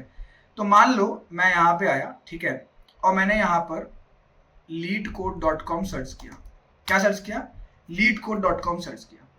अब मेरा ब्राउजर क्या करेगा, मेरा ब्राउजर एक स्टैक बनाएगा। देखो एग्जैक्टली क्या होता है मुझे नहीं पता, बट एक तुम्हें वर्किंग बता रहा हूँ। अब मेरा ब्राउजर लिख देगा भाई इस बंदे ने इस पेज में leetcode.com खोला हुआ है, ठीक है। अब मैं इस लीड कोड के बाद उसके प्रॉब्लम्स पेज पे गया, तो लिख देगा इस बंदे ने लीड कोड के प्रॉब्लम्स पेज पे गया, ठीक है। और मान लो इस सब के बाद में मैं पहुंच जाऊं कोड फोर्सेस, तो मेरा ब्राउज़र बोलेगा भाई ये बंदा लीड कोड गया था, फिर प्रॉब्लम्स पेज पे गया था, फिर कोड फोर्सेस चला गया था, ठीक है। अब अगर मैं बैक करूंगा, ये तो यहाँ पे बैक की एरो होता है ना, बैक आगे जाने का, पीछे जाने का। तो अब मेरा ब्राउजर क्या करेगा, वो बोलेगा भाई ये बैक चला गया। बैक मतलब वो मेरे स्टैक से मेरा पिछला यूआरएल निकालेगा, लीड कोड ये वाला निकालेगा, ठीक है। और कोड फोर्सेस उसको ऐसे नहीं हटा देगा, नहीं, उसको एक नए स्टैक में रख लेगा। भाई अब जो कोड फोर्सेस है वो यहां चला गया, ठीक है। अभी आपका लीड कोड ओपन है, लीड कोड ओपन है। अब अगर आप फिर से आगे जाते हो, तो फिर से वो कोड फोर्सेस को ले आएगा, क्योंकि उसको पता है। अब मान लो आप 2 बार पीछे गए, 1 बार और हो जा भाई 2 बार। तो जब 2 बार पीछे जाओगे तो बंदा कोड फोर्सेस से भी पीछे चला गया और प्रॉब्लम पे भी पीछे चला गया। मतलब कहां पे आ गया? लीड कोड पे आ गया। अब क्या होगा, मान लो आपने लीड कोड बाद सीधे खोल लिया आपने फिर से कोड फोर्सेस। अब ये जो दोनों चीजें जा चुकी हैं, बिकॉज अब नया फ्लो आ गया है, अब कोड फोर्सेस आ गया है, ठीक है। मतलब सिंपल चीज है, सबने यूज। एंड सेम चीज होती है अंडू रिडू। अब जैसे कि मैं यहाँ पे कंट्रोल जेड कर रहा हूँ, सब कुछ पीछे हो रहा है पीछे, कंट्रोल जेड कर रहा हूँ। और जब मैं रिडू करूंगा तो सब कुछ फिर से कंट्रोल वाई कर दिया, आगे हो गया, ठीक है। तो इस तरीके से यार हम सारी चीजें यहाँ पर कर रहे होते हैं, ठीक है। चलिए जी, बहुत बढ़िया। और इसी तरह LRU कैसे, तो LRU कैसे एक प्रॉब्लम भी है, थोड़ा सा ये टिपिकल होता है, थोड़ा सिस्टम डिजाइन कॉन्सेप्ट होता है, तो मैं आज की वीडियो में तो नहीं लूंगा, बट कभी अगर सिस्टम डिजाइन पढ़ेंगे DSA के साथ में ऐसे कुछ प्रॉब्लम पढ़ेंगे तो वहां पे जरूर मैं आपको कराऊंगा। फिर बाकी ऑपरेटिंग सिस्टम में, मेमोरी मैनेजमेंट में काफी जगह पे आपका स्टैक यूज होता है, ठीक है। तो ये सारे आपके एप्लीकेशंस ऑफ स्टैक थे जो कि यूज होते हैं। अब यार प्रॉब्लम्स तो बहुत सारे हैं, हम अभी आगे काफी प्रॉब्लम्स सॉल्व करेंगे स्टैक के, बट प्रॉब्लम्स में जाने से पहले समझते हैं कि क्यू क्या होता है, ठीक है। अब देखो गाइस, हमने स्टैक तो समझ लिया भाई। स्टैक एक ऐसा डेटा स्ट्रक्चर होता है इसमें कि last in first out, LIFO technique पे बेस्ड होता है कि जो एलिमेंट लास्ट में इंसर्ट होगा वो सबसे पहले बाहर जाएगा, ठीक है। अब यार एक आपका आता है क्यू। अब क्यू का आपने नाम कहीं ना कहीं सुना होगा। क्यू क्या होता है? अच्छा, मैं आपसे बोलता हूँ ना, मान लो मैंने से बोला कि मेरे को अभी एक सुपरमार्केट में जाना है और सुपरमार्केट का जो कैश काउंटर है उसमें बहुत बड़ी क्यू लगी हुई है। क्यू का मतलब क्या होता है? क्यू का मतलब तो लाइन, सीक्वेंस लगी हुई है, क्यू लगा हुआ है, समझ रहे हो? एक लाइन लगी हुई है कि जो बंदा पहले आया उसको पहले सामान मिलेगा, वो चला जाएगा, फिर दूसरा बंदा आएगा उसको सामान मिलेगा। तो क्यू का मतलब ही होता है कि बहुत सारे लोग, बहुत सारे एलिमेंट्स एक लाइन में लगे हुए हैं और जो सबसे आगे है उसको सबसे पहले सामान मिलेगा और सबसे पहले निकल जाएगा। And that is what Q is. So Q is also a linear data structure that works in first out principle. पहले आओ पहले पाओ, यही होता है ना भाई। अगर आप लेट्स से अगर आप फ्लाइट बोर्ड कर रहे हो, लाइन लगी हुई है बोर्डिंग वाली, तो आप पहले जो आएगा उसको पहले मिलेगा। आप बोलोगे अभिनव यार, लेकिन अगर मेरे पास VIP पास है, मेरी बिजनेस सीट है, या मैं एक एडल्ट हूँ, मतलब मैं एक सीनियर पर्सन हूँ, तो मेरे को पहले प्रायोरिटी मिलती है। बिल्कुल मिलती है, ऐसा भी क्यू होता है, उसको बोलते हैं प्रायोरिटी क्यू, वो हम आगे पढ़ेंगे। पर एक जो नॉर्मल क्यू होता है जिसमें कोई भेदभाव नहीं होता है, हर बंदा एक समान, उसमें होता है पहले आओ पहले पाओ, सिंपल एज दैट, ठीक है। तो यही होता है क्यू, ठीक है। जो the first element inserted will be first popped out. तो जो जैसे कि आपने देखा था कि जो स्टैक था वो एक काइंड ऑफ कंटेनर था कि भाई ऊपर से इंसर्ट होता था और ऊपर से रिमूव होता था। बट क्यू होता है एक काइंड ऑफ अ पाइप। क्या होता है? It is represented as a pipe, जहां पर मान लो ये आपका क्यू है। ये अब क्यू में दो एंड होते हैं, एक एंड होता है उसका फ्रंट, इसको बोलते हैं फ्रंट, और एक होता है उसका रियर बोल लो, बैक बोल लो, कुछ भी बोल लो, एंड बोल लो।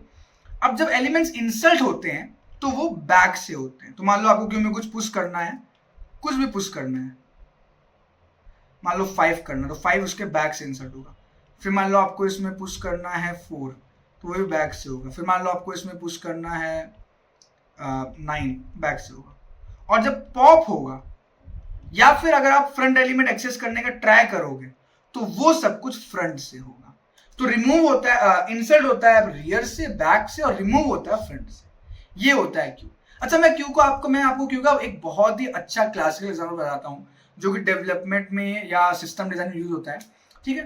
तो आपने देखा होगा कि जब भी आप लीड कोड में प्रॉब्लम सॉल्व करते हो, ठीक है, तो लीड कोड, अब आपके कोड को वो ऐसा तो नहीं कि आपके कंप्यूटर में ही रन करता होगा, नहीं, आपके कंप्यूटर में उसको नहीं पता कि भाई कंपाइलर है कि नहीं। लीड कोड तो वेबसाइट है, गूगल में खोलते हो आप, गूगल क्रोम में खोलते हो, ठीक है।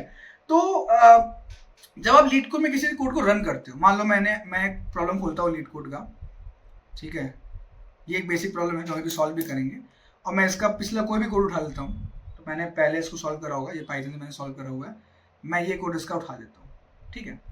अब जब मैंने कोड उठाया और मैं रन करता हूँ, तो क्या हो रहा है? आपको क्या लगता है क्या हो रहा होगा जब मैंने कोई कोड रन किया यहाँ पर? तो यार ऐसा तो है नहीं कि नहीं ये कोड आपके लैपटॉप में रन हो रहा होगा, बिकॉज क्योंकि लीड कोड तो पता ही नहीं कि मेरे लैपटॉप में पाइथन इंस्टॉल है कि नहीं। मान लो आपने नया लैपटॉप लिया है, आपके लैपटॉप में पाइथन नहीं है, तो क्या कोड रन नहीं होगा? नहीं, कोड रन होगा। क्योंकि हो क्या रहा होता है एक्चुअली में कि मान लो आपका ये लीड कोड का फ्रंट एंड है, ये आपका लीड कोड का फ्रंट एंड है, ठीक है। ये क्या है? ये है लीड कोड का फ्रंट एंड जो हमें दिखता है,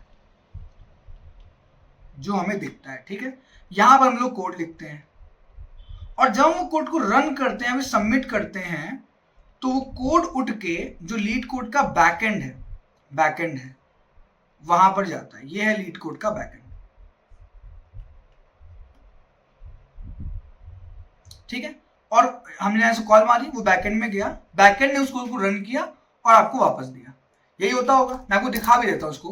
तो अगर मैं यहाँ पर इंस्पेक्ट करूं इसको, और यहाँ पर आप नेटवर्किंग कॉल्स पे जाओगे, तो नेटवर्क कॉल में आपको सारी API कॉल दिखती हैं, ठीक है। और अगर मैं यहाँ पर इसको रन करूं तो आप देखो बहुत सारी एपीआई कॉल हो रही है। देखो एक एपीआई कॉल ये हुई एनवेलप वाली। सो ये एपीआई कॉल मोस्टली वो होती है जो कि आपके कोड को सबमिट करती है, ठीक है। ये एपीआई कॉल आपके कोड को सबमिट कर रही है कि भाई ये देखो इसमें पेलोड पड़ा होगा, ये देखो यहाँ पे आपका कोड है, आपका प्रॉब्लम है या फिर ये वाला हो सकता है, हाँ ये वाली सॉरी ये एपीआई है इंटरप्रेट सॉल्यूशन। ये एपीआई जो है इस एपीआई में आपका कोड भेजा जा रहा है। देखो यहाँ पे आपका कोड है, दिख रहा है, ये कोड है आपका, ये आपकी लैंग्वेज है, ये आपकी क्वेश्चन की आईडी है और ये आपका टाइप्ड कोड है, ठीक है। ये डेटा इनपुट। तो आपने क्या किया, जब आपने यहाँ पर रन क्लिक किया तो इस फ्रंट एंड ने बैक एंड को आपका कोड भेज दिया। अब आपको देखने में काफी इजी लग रहा होगा कि भाई क्या हुआ होगा, मेरे फ्रंट एंड ने बैक एंड को एक कोड भेज दिया होगा, बैक एंड ने रन करके मुझे वापस भेज दिया होगा। पर भाई इतना इजी भी नहीं होता है, क्योंकि देखो बैक एंड तो एक ही होगा उसका, या हो सकता है कि चलो लीड कोड ने अपने सेम बैक एंड के यहाँ पर मान लो 500 इंस्टेंस चला रखे हैं, मतलब उसने 500 डिफरेंट बैकएंड चला रखे हैं। पर अगर मान लो एक ही टाइम पे, लीड कोड तो बहुत बड़ा प्लेटफॉर्म है, मान लो एक ही टाइम पे 10,000 लोग लीड कोड पर कोई भी कोड रन करना ट्राई कर रहे हैं, 10,000 लोग एक ही टाइम पे लीड कोड पे कोड को सबमिट करते हैं, तो क्या होगा कि 10,000 रिक्वेस्ट फ्रंट एंड से बैकएंड पे जाएंगी, बट बैकएंड तो सिर्फ 500 रिक्वेस्ट ही एक्सेस कर सकता है ना।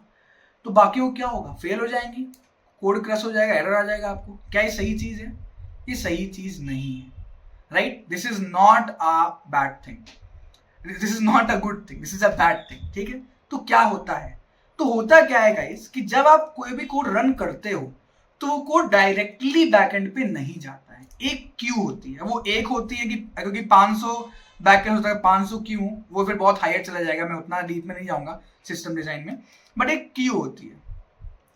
अब जब 10,000 लोग कोड सबमिट करते हैं तो 10,000 लोगों का कोड सीधे बैकएंड पे नहीं जाता है, वो कोड आपका इस क्यू में ऐड हो जाता है कि मान लो submission 1, submission 2, submission 3, submission 4, submission 5, तो कोड इंस्टेंटली तुरंत आपके बैकएंड में जाके आपके क्यू में जाके ऐड हो जाता है। तो अभी आप देखोगे जब आपने कोड दिया, आपने एपीआई कॉल मारी, तो आपको तुरंत रिस्पॉन्ड में उसका आउटपुट नहीं मिलेगा, आपको एक आईडी मिल रही होती है, ये आईडी। तो जब आप अपने कोड को रन करते हो, सबमिट करते हो या रन करते हो, तो आपको एक आईडी देता है रिटर्न में कि भाई आपका जो कोड है वो हमारे क्यू में सबमिट हो चुका है, रन नहीं हुआ है, क्यू में सबमिट हुआ है, और आपको एक आईडी दे दी। अब उस आईडी का काम क्या होता है, अब होता क्या है कि जब भी आपने क्या आपका क्यू है उसमें एक एक करके सारे सबमिशन हो गए। अब जैसे ही आपका कोई भी बैकएंड फ्री होता है, वो इस क्यू के जो सबसे पहले सबमिशन आया होता है, पहले और पहले पाओ, दैट्स इट, वो सबसे पहले सबमिशन को उठाता है और जाके एग्जीक्यूट करता है, एग्जीक्यूट कर देता है। अब दिक्कत ये है कि जब वो उसको एग्जीक्यूट करेगा तो रिटर्न किसको करेगा, आंसर किसको देगा, बिकॉज फ्रंट एंड की कॉल तो हो चुकी है। अब वो क्या करता है, वो जब कोड को एग्जीक्यूट करता है तो उसने जो आईडी फ्रंट एंड में भेजी होती है, उसी आईडी के करस्पॉन्डिंग जो भी उस कोड का डेटा था रन होने के बाद में, वो डाल देता है कि भाई ये रिजल्ट आया है। बट अब फ्रंट एंड को पता क्या ही चलेगा कि भाई जो मैंने कोड रन किया था उसका रिजल्ट क्या आया है। तो फ्रंट एंड क्या करता है, फ्रंट एंड आपका बार बार बैक एंड में कॉल मारता रहेगा। ये देखो यहाँ पे 3 चेक की कॉल गई थी, याद है, ये देखो ये 3 कॉल गई थी चेक की। पहली कॉल जब चेक की गई, उसने यहाँ पे देखो आईडी भेजी, तो रिस्पॉन्स आया पेंडिंग। पेंडिंग का मतलब क्या कि भाई अभी चल रहा है। दोबारा उसने भेजा तो बैकएंड ने बोला स्टार्ट है, कि भाई स्टार्ट हो चुका है तुम्हारा जो था, और तिबारा में उसने फाइनल आंसर दे दिया। ये देखो कि भाई तुम्हारा कोड रन हो चुका है और ये सारे आपके डिटेल्स तुम्हारे कोड की, ठीक है। तो इस तरीके से क्या होता है कि अगर 10,000 रिक्वेस्ट एक टाइम पे आ रही है तो आपका लीड को भेज तो टाइम ज़्यादा लगेगा, बिकॉज इतने सारे लोग लाइन पे लगे होंगे, टाइम ज़्यादा लग सकता है, कभी कभी टाइम ज़्यादा लगता है, बट वो अल्टीमेटली बैकएंड तक जाएगा और सबमिट होके रन होके वापस आएगा। क्या ये बात समझ में आ रही है? ठीक है। तो यार अब यहाँ पे मैंने आपको क्यों समझाया, मतलब ये सिस्टम डिजाइनिंग का कोर्स नहीं था, ये आपका बैकएंड का कोर्स नहीं था, मैंने आपको इसलिए समझाया कि यहाँ पर क्यू का यूज हो रहा है और ये क्यू का एक बहुत ही मेजर एप्लीकेशन होता है, इसलिए मैंने आपको समझाया ये चीज़, ठीक है।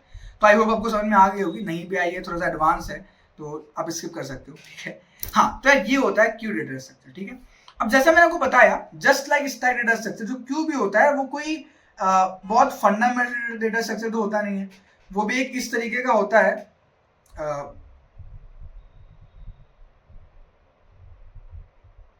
ठीक है, तो क्यू भी जो आपका होता है वो कोई फंडामेंटल डेटा स्ट्रक्चर तो होता नहीं है, वो भी वो भी एक तरीके से प्रॉपर्टी होती है फीफो कि फर्स्ट इन फर्स्ट आउट, जो सबसे पहले आया वो सबसे पहले रिमूव होगा, राइट। तो क्यू में हम लोग क्या करते हैं कि हम क्यू को भी किसी अलग डेटा स्ट्रक्चर के थ्रू इंप्लीमेंट कर सकते हैं, भले ही वो एरे हो, भले ही वो लिंक लिस्ट, तो हम क्यू को भी लिंक लिस्ट और एरे के थ्रू इंप्लीमेंट करते हैं। बात समझ में आ रही है? तो अब आते हैं अगेन कि किस तरीके से हम क्यू डेटा स्ट्रक्चर को एरे और लिंक लिस्ट के थ्रू इंप्लीमेंट कर सकते हैं। देखो यहां भी तरीका सेम होगा जैसे हमने हमारे स्टैक वाले को किया था। कहां गया, इसको बंद कर देते हैं। तो जिस तरीके से हमने हमारे स्टैक वाले को इंप्लीमेंट किया था, स्टैक को एरे के थ्रू, लिंक लिस्ट के थ्रू, सेम तरीके से हम लोग क्यू को भी करेंगे। बस क्यू में एक एक्स्ट्रा चीज आ जाती है कि यहाँ पे सिर्फ टॉप नहीं होता है, सिर्फ एक ओपनिंग नहीं होती है, यहाँ पे दो ओपनिंग होती है। एक बैक होता है या रियर बोलते हैं, और एक होता है हेड या फ्रंट। और जब आप इंसर्ट करोगे तो आप रियर से करोगे और रिमूव करोगे फ्रंट से। थोड़ा सा इंप्लीमेंटेशन अलग हो जाता है, थोड़ा टिपिकल हो जाता है, ठीक है, बट समझते हैं कैसे करेंगे, ठीक है। तो let's first start with the array implementation of Q. अच्छा, बाय द वे कुछ बेसिक ऑपरेशंस क्यू के पहले समझ लेते हैं। तो जिस तरीके से आप जब एक स्टैक में पुश करते थे तो कैसे करते थे, पुश फंक्शन यूज करते थे, सेम तरीके से क्यू में भी पुश का यूज होता है। स्टैक में पॉप करते थे, क्यू में भी पॉप होता है। स्टैक में टॉप होता था, टॉप एलिमेंट एक्सेस करने के लिए, क्यू में फ्रंट होता है।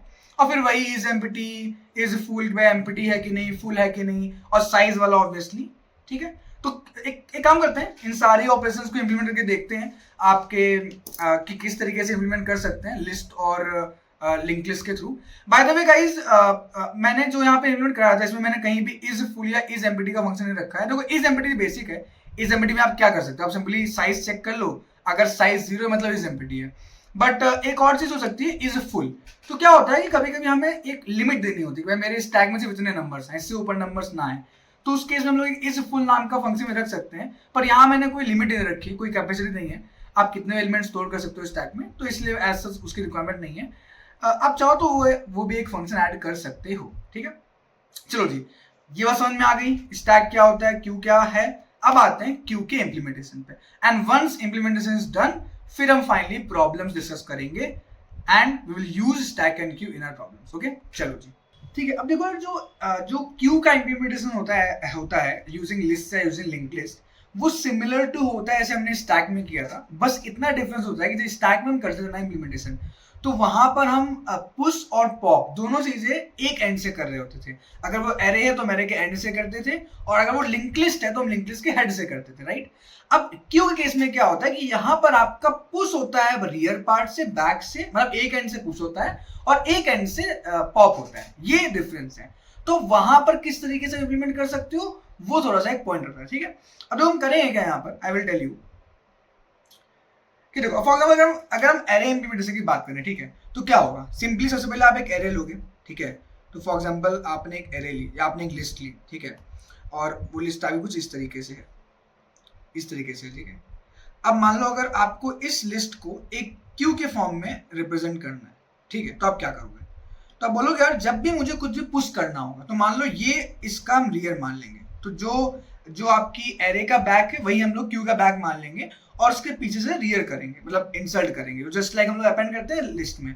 तो जो पुश होगा एक क्यू का वो तो सिमिलर टू होगा जैसे हमने स्टैक में किया था, या जैसा हम पहले करते हुए आ रहे हैं, ठीक है। तो जो पुश होगा आपके स्टैक का वो सिमिलर होगा, वो सेम तरीके से आप कर सकते हो, ठीक है।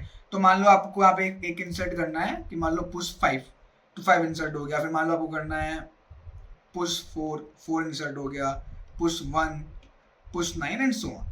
अब प्रॉब्लम तब आती है कि जब आपको कुछ पॉप करना, देखो जब पॉप करना होता है तो आप पॉप आगे पीछे से तो कर नहीं सकते, और आगे से पॉप करने कोई तरीका नहीं है।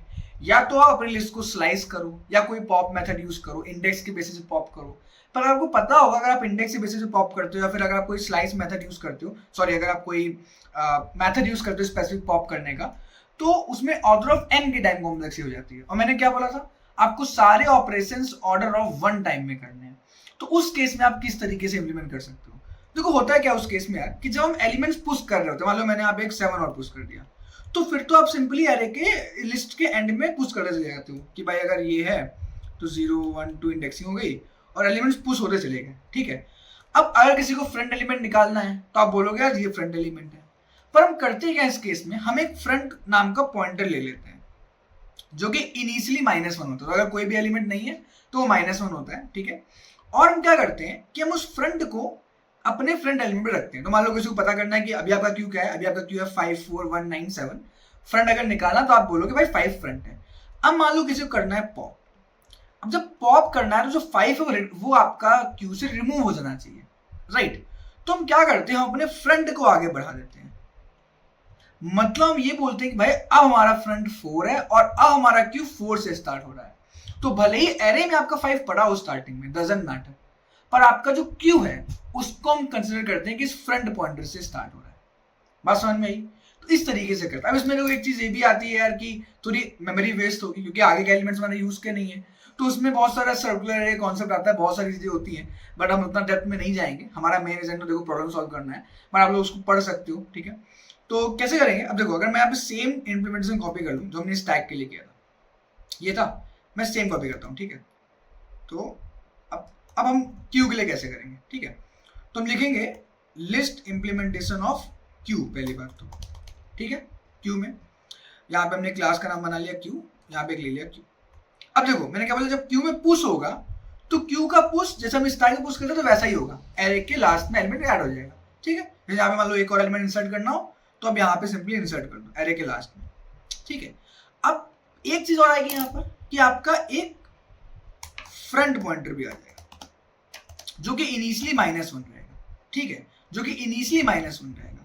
तो अगर आपका, तो मतलब अगर आप कुछ पुश करने जा रहे हो, अगर आप कुछ पुश करने जा रहे हो और करेंटली अगर आपका जो क्यू है, करेंटली आपका जो भी क्यू है उसमें मान लो एलिमेंट नहीं है, या फिर हम ये बोल सकते हैं अगर हमारा अभी क्यू है उसका साइज अगर 0 है, मतलब क्यू में कुछ भी नहीं था, उसका साइज 0 था, मान लो कि आपके कुछ क्यू में कुछ भी नहीं था, उसका साइज 0 था, तो अगर साइज 0 का मतलब फ्रंट -1 होगा। या हम ऐसा बोल सकते हैं कि अगर फ्रंट -1 है तो उसको क्या कर दो, उसको 0 कर दो। और एक केस और होता है, अब कभी भी क्या होता है कि मान लो आपने यहाँ पे 5 बार पॉप कर दिया, तो पॉप जब आप 5 बार पॉप करोगे तो आपका फ्रंट यहाँ जाएगा, यहाँ जाएगा, यहाँ जाएगा, यहाँ जाएगा, यहाँ जाएगा, तो एंड में पहुंच जाएगा। मतलब कि आपने अपनी एरे के पूरे एलिमेंट्स को पॉप कर दिया है। तो जब ऐसा भी होता तो भी हम उसको फिर से यहाँ पर लाके अपनी एरे को अब ब्लैंक कर देते हैं, तो वो पॉप में आया केस। फिलहाल केस क्या है, अगर आपका फ्रंट -1 है तो उसको 0 पे लाओ, और अदरवाइज आप क्या करो, या आप सिंपली बोल सकते हो फ्रंट प्लस प्लस दो, अच्छा हाँ नहीं फ्रंट, हाँ ठीक है, अगर फ्रंट -1 है और नया एलिमेंट आया तो फ्रंट आ जाएगा 0 पे, ठीक है। अब जब पॉप होता है यार, तो पहली बात तुम ये चेक करेंगे पॉप में कि अगर 0 है तो कुछ ना रिटर्न करो, कुछ है ही नहीं, ठीक है। या हम ये बोल सकते हैं साइज भले ही 0 ना हो, हाँ ठीक है, कह सकते हैं। अब जब हम पॉप कर रहे हैं राइट, यहाँ पे किसी भी चीज को क्यू से, तो पहली बात तो क्यू का फ्रंट इंडेक्स पे जो वो निकालेंगे, ठीक है। और फिर हम क्या करेंगे, फ्रंट इंडेक्स निकालने के बाद में क्या करेंगे कि हम फ्रंट को माइनस कर देंगे, ठीक है। अब क्या होगा कि अगर, ठीक है, तो हमने फ्रंट वाला एलिमेंट निकाला, उसको हम रिटर्न करेंगे, ठीक है, और फ्रंट को एक माइनस कर देंगे, सॉरी एक प्लस कर देंगे ताकि वो आगे चला जाए, ठीक है। तो आगे भेज देंगे उसको। बात समझ में आ रही भाई, वो एलिमेंट पॉप हो गया, ठीक है, फ्रंट वाला एलिमेंट पॉप हो गया, हम आगे आ गए। बट अगर ये जो फ्रंट है, अगर करते करते जो आपका लेंथ है वहां तक आ जाए, मतलब कि आपने सारे एलिमेंट्स पॉप कर दिए, तो आप फिर से फ्रंट को -1 पे ले आ सकते हो और अपने क्यू को फिर से एम्प्टी कर सकते हो। तो ये भी एक यूज केस है। बाकी जो गेट फ्रंट वाला फंक्शन होगा उसमें तो आपको सिंपली अगर कुछ नहीं है तो फिर मैं पहले सारे st को क्यू कर दूं, हाँ, और अदरवाइज हम लोग जो भी फ्रंट वाला है एलिमेंट उसको रिटर्न कर देंगे, ठीक है। तो यार इस तरीके से हम प्रॉब्लम सॉल्व करते हैं, ठीक है। और साइज निकालने के लिए हम लोग लेंथ में फ्रंट को माइनस कर देंगे, बिकॉज जो फ्रंट रिमूव कर चुका एलिमेंट वो हम कंसिडर नहीं करेंगे, ये भी एक चीज होती है, ठीक है। और अगर मान लो फ्रंट -1 है फिर तो सीधे सीधे रिटर्न हो जाएगा 0, ठीक है। अगर फ्रंट -1 है मतलब कुछ भी नहीं है। तो इस तरीके से हम लोग एरे के थ्रू क्यू को इम्प्लीमेंट कर सकते हैं, ठीक है, पाइथन में। तो मान लो कि मैंने कोई क्यू बनाना, तो मैंने क्यू बनाया यहाँ पर, ठीक है। आप सेम एग्जांपल ले लेते हैं कि मान लो मैंने क्यू बनाया और मुझे उस क्यू में कुछ एलिमेंट्स को इंसर्ट करना है, तो मैं किस तरीके से करूँगा। तो मान लो मुझे करना है पुश 5, तो 5 आ गया। फिर मुझे करना है पुश 4, तो 4 आ गया। फिर मुझे करना है पुश 3 और पुश 1, तो 3 और 1 आ गया। ठीक है, तो मैं इस तरीके से क्यू में पुश कर सकता हूँ। तो Q dot push 5, Q dot push 4, Q dot push 3 and Q dot push 1। ठीक है, अब मान लो आपको जो फ्रंट एलिमेंट है उसको एक्सेस करना है, 5 है, तो आप सिंपली लिखोगे print Q dot gate front. तो फ्रंट क्या था, अच्छा मैंने कहीं कहीं पे वो रह गया है।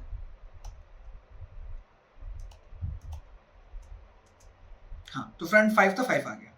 अब मान लो मैंने बोला कि आप एक पॉप करो, आप क्या करो, आप बोलो क्यू डॉट पॉप, तो एक एलिमेंट पॉप हो जाएगा और उसके बाद फिर आप फ्रंट पुट करोगे। तो जब पॉप होगा तो क्या पॉप होगा, 5 पॉप हो जाएगा आगे से।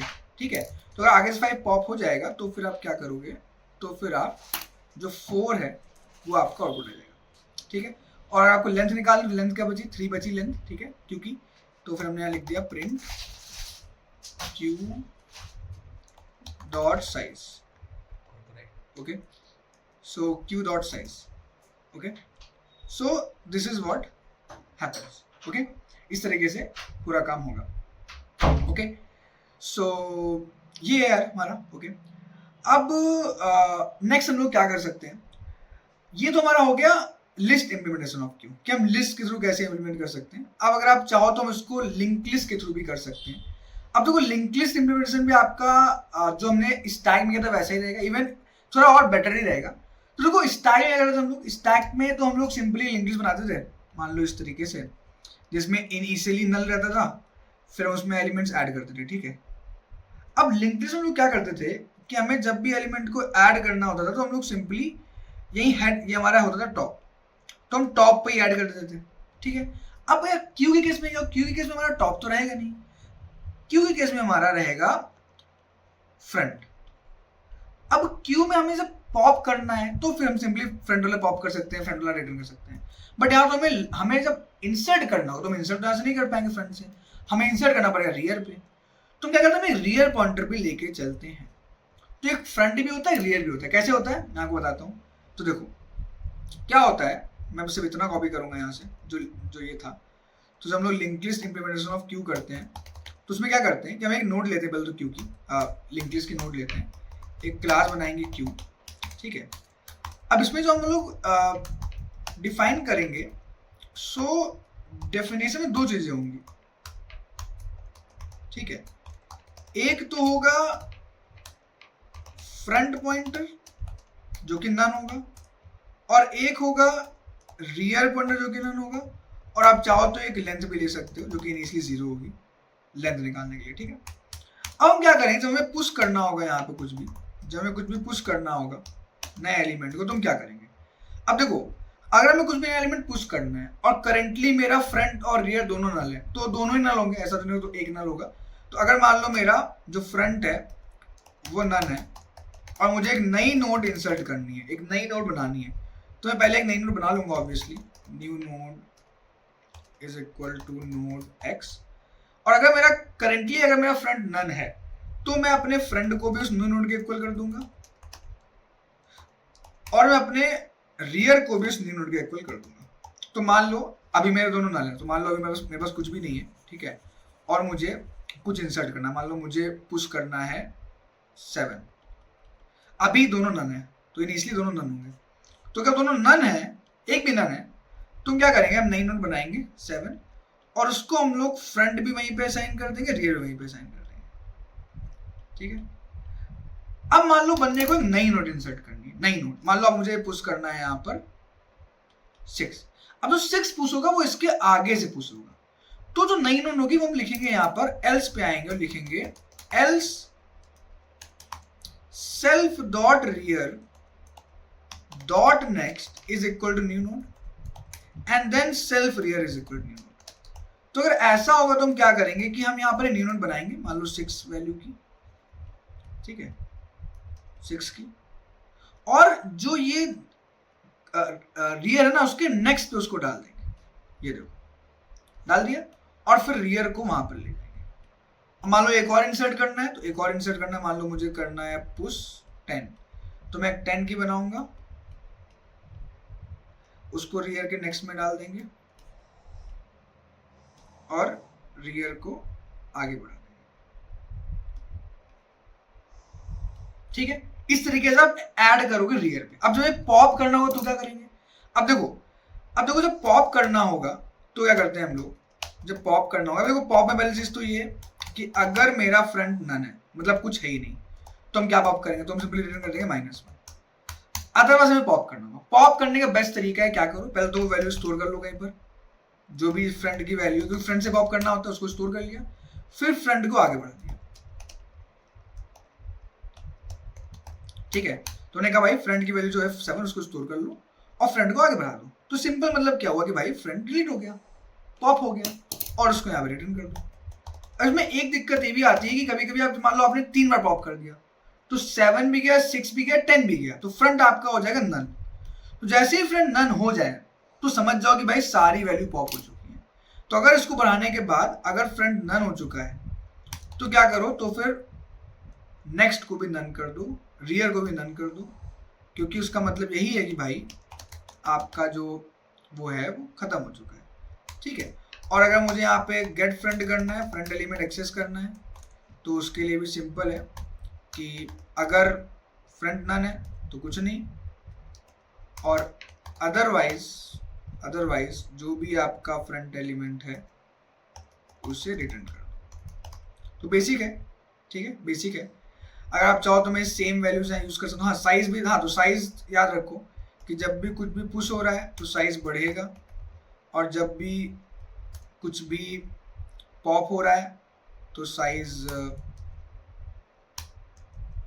कम होगा। तो हम लोग लास्ट में यहाँ पर एक साइज नाम का फंक्शन बना सकते हैं, डेफ गेट साइज, और सिंपली जो भी साइज है और जो भी लेंथ है रिटर्न कर सकते हैं। ठीक है, तो मैं ये सेम ऑपरेशन जो मैंने ऊपर किए थे वो सेम ऑपरेशन में कॉपी पेस्ट करके यहाँ पे भी कर लूँगा। ठीक है, और रन करेंगे। क्या बोल रहे हैं, अच्छा साइज, अच्छा गेट साइज लिखा था क्या, साइज लिखो सिर्फ। हाँ, तो आप देखो सेम आउटपुट यहाँ पे भी आया। ठीक है, तो यार इस तरीके से हम लोग स्टैक और क्यू दोनों ही डेटा स्ट्रक्चर्स को एरे और लिंक लिस्ट की हेल्प से इम्प्लीमेंट कर सकते हैं। ठीक है, आई होप कि आपको ये बात समझ में आ गई है कि हम किस तरीके से लिंक लिस्ट के थ्रू और लिस्ट के थ्रू इम्प्लीमेंट करते हैं क्यू को और स्टैक को। ठीक है, अब इसी का हम लोग यूज करते हुए बाकी प्रॉब्लम सॉल्व करेंगे, आगे जितने प्रॉब्लम्स हैं हम लोग सॉल्व करेंगे। ठीक है, उसके पहले कुछ और बात कर लेते हैं। सबसे पहले टाइप्स ऑफ क्यू। अब होता क्या है गाइस, हमने अभी तक जो भी क्यू पढ़ा, क्यू क्या था हमारा क्यू क्या था कि भाई ये होता है क्यू। ठीक है, इसमें पीछे से आपका रियर होता है और रियर से आप लोग पुश करते हो, और एक होता है फ्रंट, और फ्रंट से आप लोग पॉप करते हो और एक्सेस करते हो। ये होता है क्यू, नहीं, ये होता है आपका सिंपल क्यू। अब यार एक होता है सर्कुलर क्यू। देखो सर्कुलर क्यू कुछ नहीं होता है, सर्कुलर क्यू बेसिकली आपका डेटा होता है, तो वो सर्कुलर एरे में स्टोर किया जाता है। कुछ और भी कॉन्सेप्ट होते हैं सर्कुलर क्यू, क्वेश्चन आप लोग देखोगे नहीं, ना ही इंटरव्यू से पूछे जाते, ना तो आपके लिए इतने इंपॉर्टेंट है। मोस्टली सर्कुलर क्यू का यूज आपका डेवलपमेंट में, सिस्टम डिजाइन में होता है। जस्ट फॉर थ्योरेटिकल पर्पस समझ लो कि एक सर्कुलर क्यू भी होता है। प्रायोरिटी क्यू जो है ये बहुत इंपॉर्टेंट है, और इसको हम लोग नेक्स्ट क्लास जो हमारी होगी, नेक्स्ट लेक्चर हमारा ट्री, बाइनरी ट्री और हीप्स का होगा, तो वहां पर हम लोग प्रायोरिटी को पढ़ने वाले होंगे कि किस तरीके से हीप्स और प्रायोरिटी को हम लोग यूज कर सकते हैं। ठीक है, प्रायोरिटी को बेसिकली एज अ नेम से प्रायोरिटी। तो मैंने बोला था ना कि मान लो आप अगर एयरपोर्ट की लाइन में लगे हुए हो, तो जो बंदा पहले आएगा उसको पहले टिकट मिलेगा या पहले अंदर जाने को मिलेगा। बट अगर आपके पास कोई बिजनेस क्लास का टिकट है, या आप अगर आप सीनियर पर्सन हो, या आपकी तबीयत खराब है, तो आपको प्रायोरिटी मिलती है, राइट। तो प्रायोरिटी के बेसिस पे आपको वहां पर अंदर आने को मिलता है, तो वो होता है प्रायोरिटी की। और एक होता है डबली एंडेड क्यू, ये बहुत जरूरी है, इसको हम लोग बोलते हैं डी क्यू। तो डबली एंडेड क्यू में क्या होता है कि आप, जैसे कि एक नॉर्मल क्यू में क्या होता है, तो नॉर्मल क्यू में आप जब कुछ पुश करते हो तो बैक से करते हो, और कुछ रिमूव करते हो तो फ्रंट से करते हो, और कुछ नहीं कर सकते आप। डबली एंडेड क्यू में क्या होता है कि जब भी आप कुछ भी पुश कर रहे होते हो, तो आप रियर से भी, मतलब पीछे से भी पुश कर सकते हो, और पीछे से आप पॉप भी कर सकते हो। और फ्रंट से आप पॉप भी कर सकते हो, पुश भी कर सकते हो, मतलब कि दोनों ही साइड से आपके पुश और पॉप ऑपरेशंस पॉसिबल होते हैं, फ्रंट से भी रियर से भी। तो ये आपका होता है DQ। तो DQ का भी इम्प्लीमेंट भी आप सिंपली कर सकते हो। आप एक एरे बना के आप अलाउ कर दो एरे में कि भाई देखो एरे में इतना तो को पता ही है किस तरीके से आप एंड से पॉप और पुश करते हो, तो सिमिलरली आप आगे से दोनों चीजें अलाउ कर दो, पुश करना भी पॉप करना भी। तो उस केस में आप कर सकते हो। इसका इम्प्लीमेंटेशन आपको मैं एज असाइनमेंट दे रहा हूँ, होमवर्क दे रहा हूँ, ट्राई करना कि कैसे जिस तरीके से हमने क्यू और स्टैक को इम्प्लीमेंट किया ना using array and linked list, उसी तरीके से कैसे हम लोग DQ कर सकते हैं, डबली एंडेड क्यू, इसको हम DQ बोलते हैं, कैसे कर सकते हैं, ये मैं आपका असाइनमेंट दे रहा हूँ, तो ट्राई करना, ठीक है। तो यार ये तो आपके टाइप्स ऑफ क्यू थे, थ्योरेटिकल चीज थी।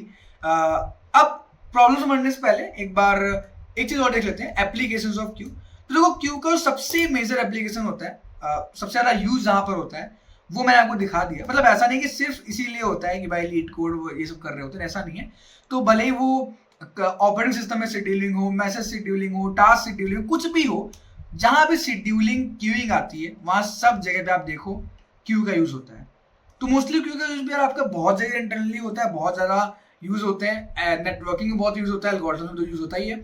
और यार देखोगे आज हम लोग प्रॉब्लम सॉल्व करेंगे उसमें क्यू के प्रॉब्लम्स बहुत कम होंगे, क्योंकि यार देखो डीएसए में भी क्यू के आपको बहुत प्रॉब्लम्स देखने को नहीं मिलते हैं। डीएसए में भी आपके मोस्टली प्रॉब्लम स्टैक के होते हैं। जो क्यू का मेजर यूज होता है वो आपके जो नॉन लीनियर डेटा स्ट्रक्चर है, जैसे कि ग्राफ है, ट्री है, उनके ट्राइवर्सल्स करने के लिए। तो हम लोग जब नेक्स्ट सेशन पढ़ेंगे उसमें हम लोग ट्री पढ़ेंगे, ट्री में हम लोग लेवल वाला ट्राइवर्सल पढ़ेंगे, ग्राफ में हम लोग BFS पढ़ेंगे। तो उन सारी जगहों पर स्टैक और क्यू का बहुत ज़्यादा यूज होता है।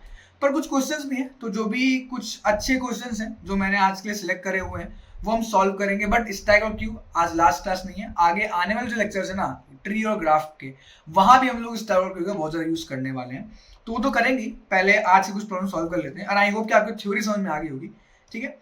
तो let's start with practising problems, जो भी प्रैक्टिस प्रॉब्लम्स हैं, ठीक है। तो let's start with first problem.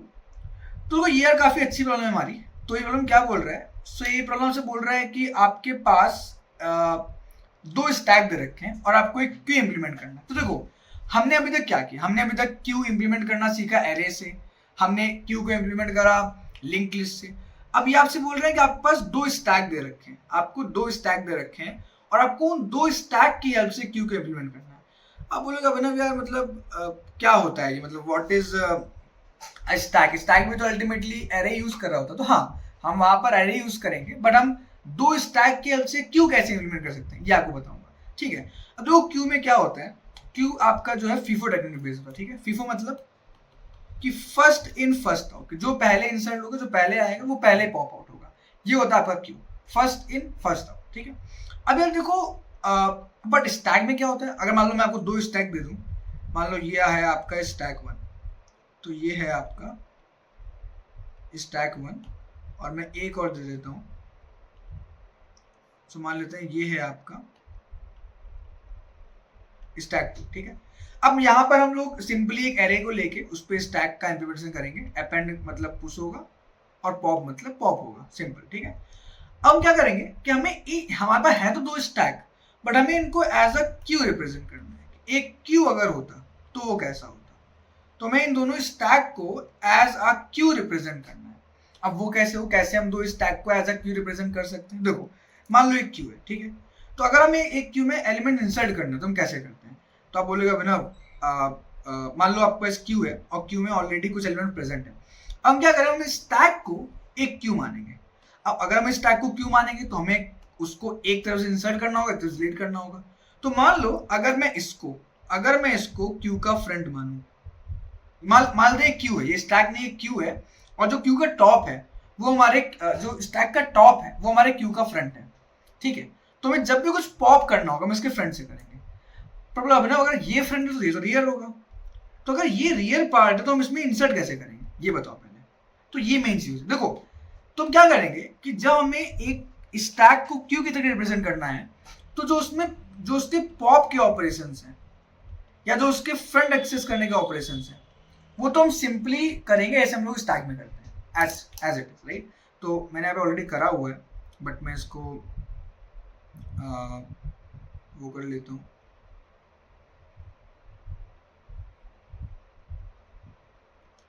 एक चीज़ देखनी है, अगर कोई एरे एम्प्टी हो तो अच्छा ऑल आर वैलिड, ठीक है, तो कभी ऐसा नहीं होगा कि एम्प्टी उस पर कर रहे हैं। हाँ, तो हम क्या करेंगे, हम यहाँ पे पहले तो 2 स्टैक बना लेंगे, तो self dot stack 1 and self dot stack 2, जो कि अल्टीमेटली एक एरे है, तो हम एरे इम्प्लीमेंटेशन कर रहे हैं, ठीक है।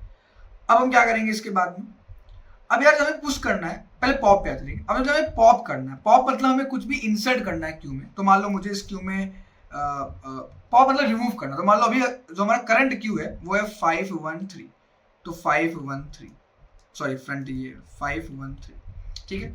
अगर मान लो मुझे उससे कुछ पॉप करना है, तो क्यू का जो पॉप है वो स्टैक के पॉप के इक्वल होगा, जैसे स्टैक में पॉप करते हैं वैसे ही क्यू में पॉप करेंगे। तो हम क्या बोलेंगे कि भाई सिंपल जो भी टॉप एलिमेंट उसको निकाल लो, सेल्फ डॉट, देखो 2 स्टैक है बट मैं जो पहला स्टैक है उसको मैं प्राइमरी स्टैक मान रहा हूँ, तो मैंने यहाँ से उसको उठाया कि जो भी उसका लास्ट इंडेक्स था, लास्ट इंडेक्स जो भी उठाई वो निकाल ली, ठीक है, और हमने उसको पॉप कर दिया, ठीक है, और रिटर्न कर दिया।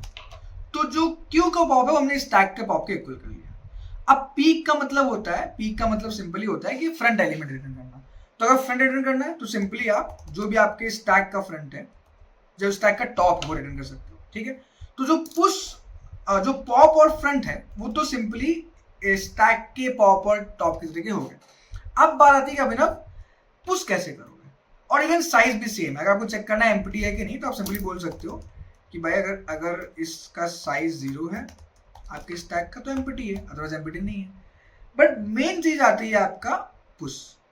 तो पुश में क्या होता है यार, पुश में क्या होता है कि अगर आपको इसमें कुछ, मान लो ये आपका क्यू है, इसमें आपको पीछे से कुछ पुश करना है, यहाँ पे मान लो, अब कैसे करोगे, स्टैक में तो ओपनिंग नहीं है। तो हम क्या करते हैं, हम पहले इस स्टैक 1 के सारे एलिमेंट्स उठा के स्टैक 2 में डाल देते हैं। इसीलिए स्टैक 2 का मेजर यूज केस यही है, हम स्टैक 1 के सारे एलिमेंट उठा के स्टैक 2 में डाल देते हैं। अच्छा बोलोगे अभिनव आपने ऐसा क्यों नहीं किया कि आप पुश करने के लिए टॉप यूज करते, बट अगर मैं पुश करने के लिए टॉप यूज कर रहा तो मुझे पॉप करने के लिए बॉटम यूज करना पड़ता, तो मुझे पॉप करने के लिए निकालने पड़ते एलिमेंट्स, और अगर फ्रंट मेरा नीचे होता ना तो मुझे फिर गेट फ्रंट करने के लिए भी निकालने पड़ते। तो इस केस में आप देखो तो आपका जो एक न एक ऑपरेशन ऑर्डर ऑफ एन का होगा ही, and you can stop it, यहाँ पे तो ऐसा होगा ही होगा, ठीक है। तो हम क्या करेंगे, हम पहले सारे एलिमेंट्स, तो जब तक हमारा स्टैक 1 एम्प्टी नहीं है तब तक हम क्या करेंगे, तब तक हम स्टैक 2 में स्टैक 1 का जो भी पॉप है वो दे देंगे। जो भी टॉप एलिमेंट है आपके स्टैक 1 का वो हम स्टैक 2 में इंसर्ट कर देंगे जब तक वो एम्प्टी नहीं है। और जब इंसर्ट हो जाएंगे तो देखो क्या थे, 513 था, वो हमने 315 कर दिया। अब जो एक्स्ट्रा में यहाँ पे पुश करना, मान लो वहां पे पुश करेंगे, तो अब हम लोग स्टैक 1 में अपेंड करेंगे जो भी एक्स्ट्रा एलिमेंट है, और फिर हम वापस उसको स्टैक 2 के एलिमेंट्स यहाँ पे लाएंगे। इस तरीके से आपका पुश होगा आपके स्टैक में एज अ क्यू, मतलब एज अ क्यू, ठीक है। तो अब हम सेम से उल्टा कर देंगे, स्टैक 2 से हम वापस स्टैक 1 पे लाएंगे, and that's it, this is what we actually do, ठीक है। तो इस तरीके से हम 2 स्टैक की हेल्प से एक क्यू को इंप्लीमेंट कर सकते हैं, 2 स्टैक की हेल्प से हम एक क्यू। तो मैंने क्या बोला, इट्स जस्ट अबाउट प्रॉपर्टी। आप किसी भी चीज को उठा के कुछ भी इंप्लीमेंट करना चाहो कर सकते हो, कुछ भी, लिटरली कुछ भी।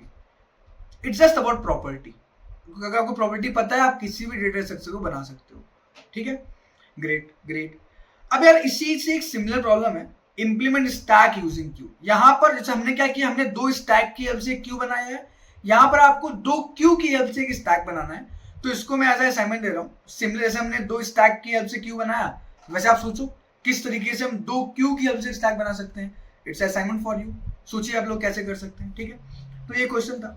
अब आते हैं नेक्स्ट क्वेश्चन की तरफ, विच इज वैलिड पैराग्राम। तो अब जो हम लोग आगे के जो भी 2-3 क्वेश्चन सॉल्व करेंगे यार, वो आपके काइंड ऑफ प्योर स्टैक के क्वेश्चन होंगे, क्योंकि मैंने बोला बहुत क्वेश्चन नहीं होते हैं, जितने थे हमने कर लिए, ठीक है। सो अब आगे जो क्वेश्चन लोग करेंगे वो मोस्टली आपके स्टैक से ही होंगे, ठीक है। तो वो देखते हैं कि कौन से क्वेश्चन हैं।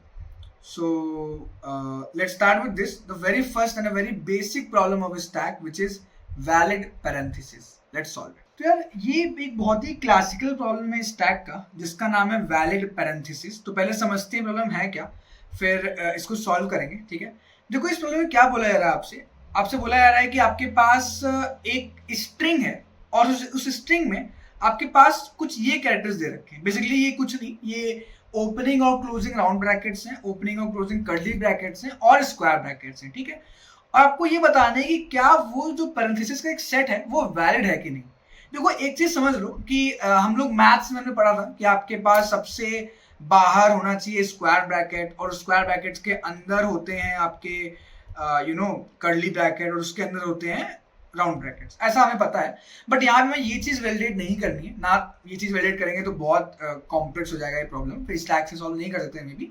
बट प्रॉब्लम आपका बिल्कुल सिंपल है। प्रॉब्लम में ये है कि आपको सब इतना पता लगाना है कि भाई हर ओपनिंग ब्रैकेट के लिए उसका क्लोजिंग ब्रैकेट होना चाहिए एक चीज, और वो सही पोजीशन पे होना चाहिए, ठीक है। अब फॉर एग्जांपल मैं आपको कुछ सेट ऑफ पैरेंथेसिस देता हूं और मैं आपसे पूछूंगा क्या वो सही है कि नहीं, ठीक है।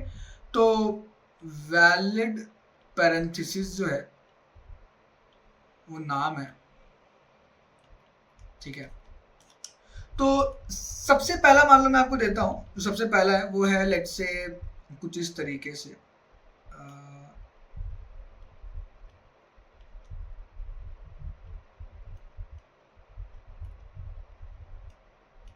तो ये मान लो फर्स्ट पैरेंथेसिस है हमारा, तो इसमें मैं इंडेक्सिंग कर देता हूँ 0 1 2 3 4 5 6 7 8 9, ठीक है। अब एक सेकंड ले लेते हैं, तो मान लो कुछ इस तरीके से है, ठीक है। तो ये हमारा दूसरा हो गया। फिर एक ले लेते हैं फॉर एग्जांपल कुछ इस तरीके से,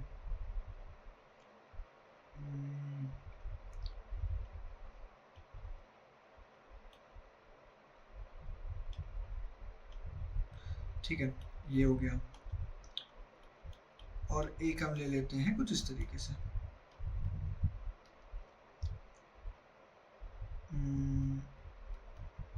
इस तरीके से, ठीक है। अब अगर आप यहाँ पर देखो, अगर आप यहाँ पर देखो तो जो पहला वाला पैटर्न है वो तो वैलिड है, ये बिल्कुल वैलिड है। क्यों वैलिड है? आप इसमें देखो कि ये वाला ब्रैकेट यहाँ पे क्लोज हो रहा है, ये यहाँ पर क्लोज हो रहा है, ये यहाँ पर क्लोज हो रहा है, यहाँ पे क्लोज हो रहा है, ये यहाँ पे क्लोज हो रहा है। तो it's a perfectly valid pattern, perfectly valid parenthesis, ठीक है।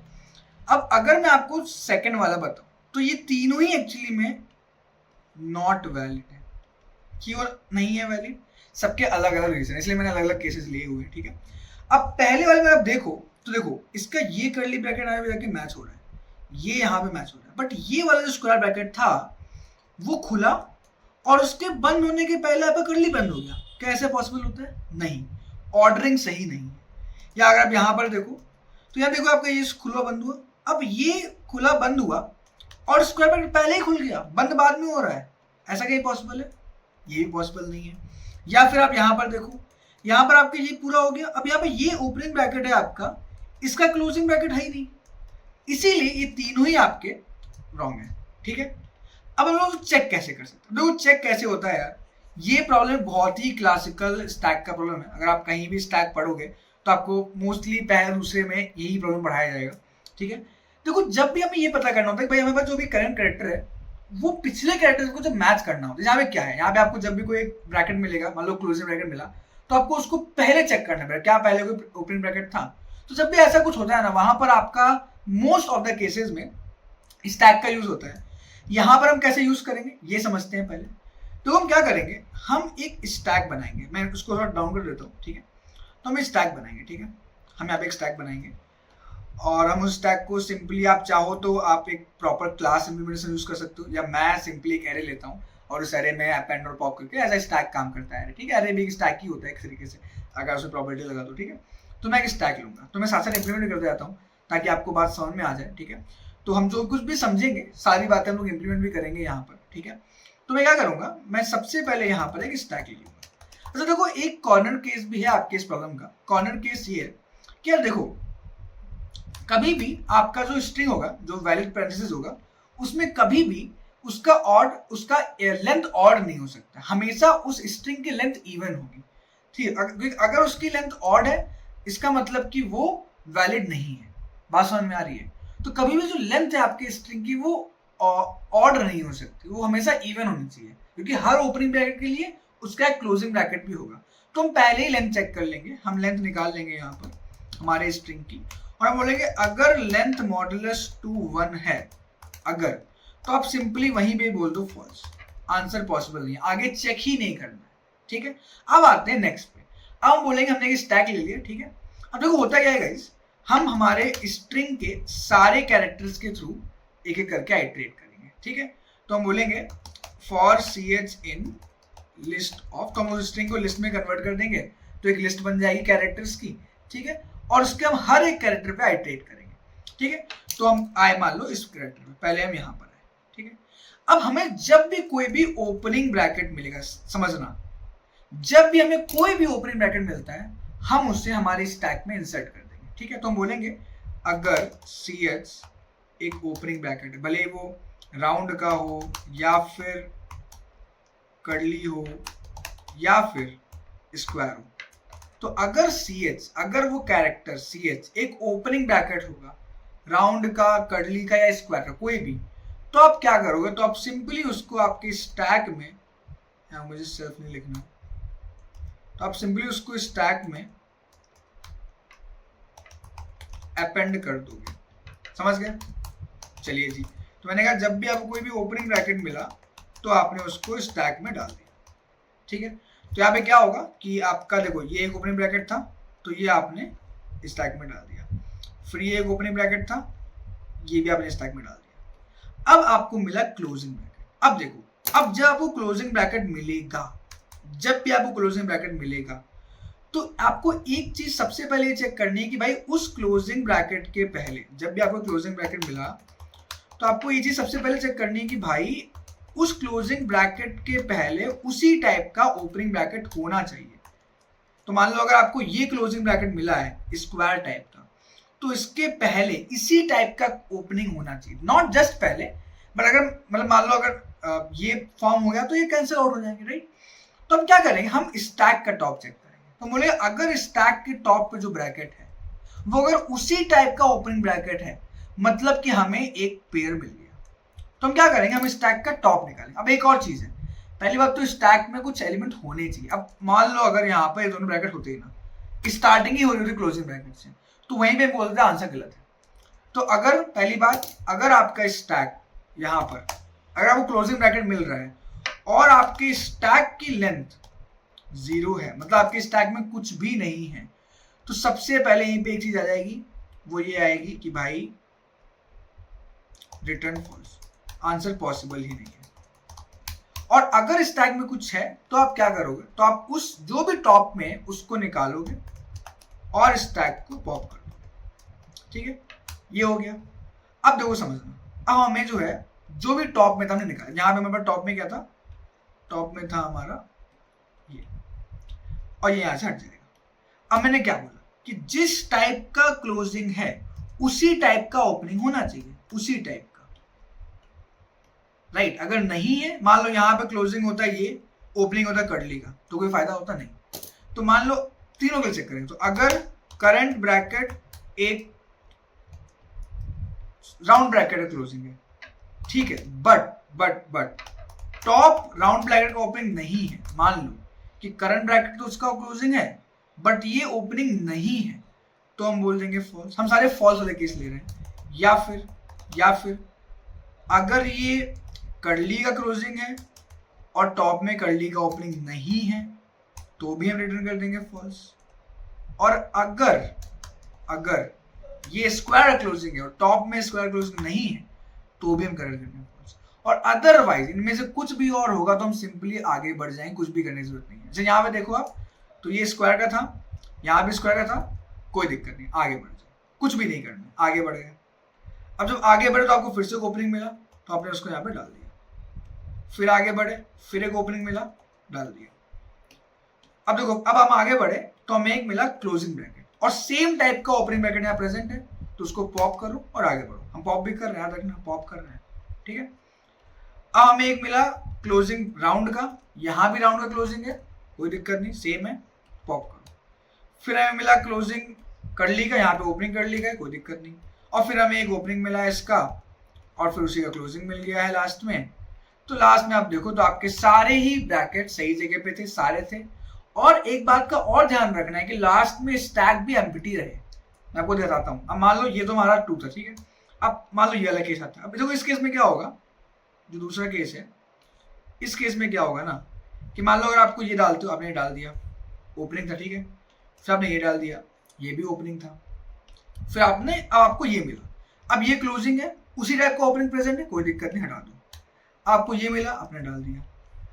अब आपको मिल रहा है कर्ली का क्लोजिंग, आपको कर्ली का क्लोजिंग मिल रहा है, बट यहां पर आपके पास ओपनिंग है स्क्वायर का, जो कि सही नहीं है। तुरंत बोल दोगे फॉल्स, ठीक है। इसी तरीके अगर हम इसकी बात करें, थर्ड वाले पैटर्न की बात करें, इस वाले की, देखो इसमें क्या होगा।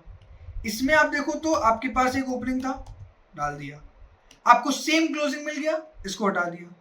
अब आपको एक क्लोजिंग मिल रहा है, बट स्टैक तो एम्प्टी है भाई, स्टैक में तो कुछ है ही नहीं, फिर आपने फॉल्स दे दिया। अब एक लास्ट केस बचता है, एक लास्ट केस, मैंने सारे केसेस कवर किए यहाँ पर। लास्ट केस बचता है मान लो ये वाला। अब इसमें क्या होगा, आपको एक ओपनिंग मिला, ठीक है, आपने डाल दिया। आपको एक फिर ओपनिंग मिला, आपने डाल दिया। आपको एक क्लोजिंग मिला और सेम टाइप का ओपनिंग प्रेजेंट है, आपने हटा दिया। तो आपका लूप पूरा हो गया। बट अभी भी ये वैलिड नहीं है। क्यों वैलिड नहीं है? बिकॉज लास्ट में स्टैक के अंदर कुछ कर्ली ब्रैकेट बचे हैं, और अगर लास्ट में कुछ कर्ली ब्रैकेट बचते हैं, मतलब क्या है, मतलब है कि आपके पास एक्स्ट्रा कैरेक्टर्स थे जिनके क्लोजिंग ब्रैकेट थे ही नहीं। तो अगर लास्ट में, अगर लास्ट में जो लेंथ है स्टैक वो 0 आती है, तो रिटर्न फॉल्स होगा, रिटर्न ट्रू होगा, और अदरवाइज रिटर्न फॉल्स होगा। या आप सिंपली बोल सकते हो return length is equal to 0, that's it. इस तरीके से आप स्टैक के थ्रू इस प्रॉब्लम को सॉल्व कर सकते हो and submit.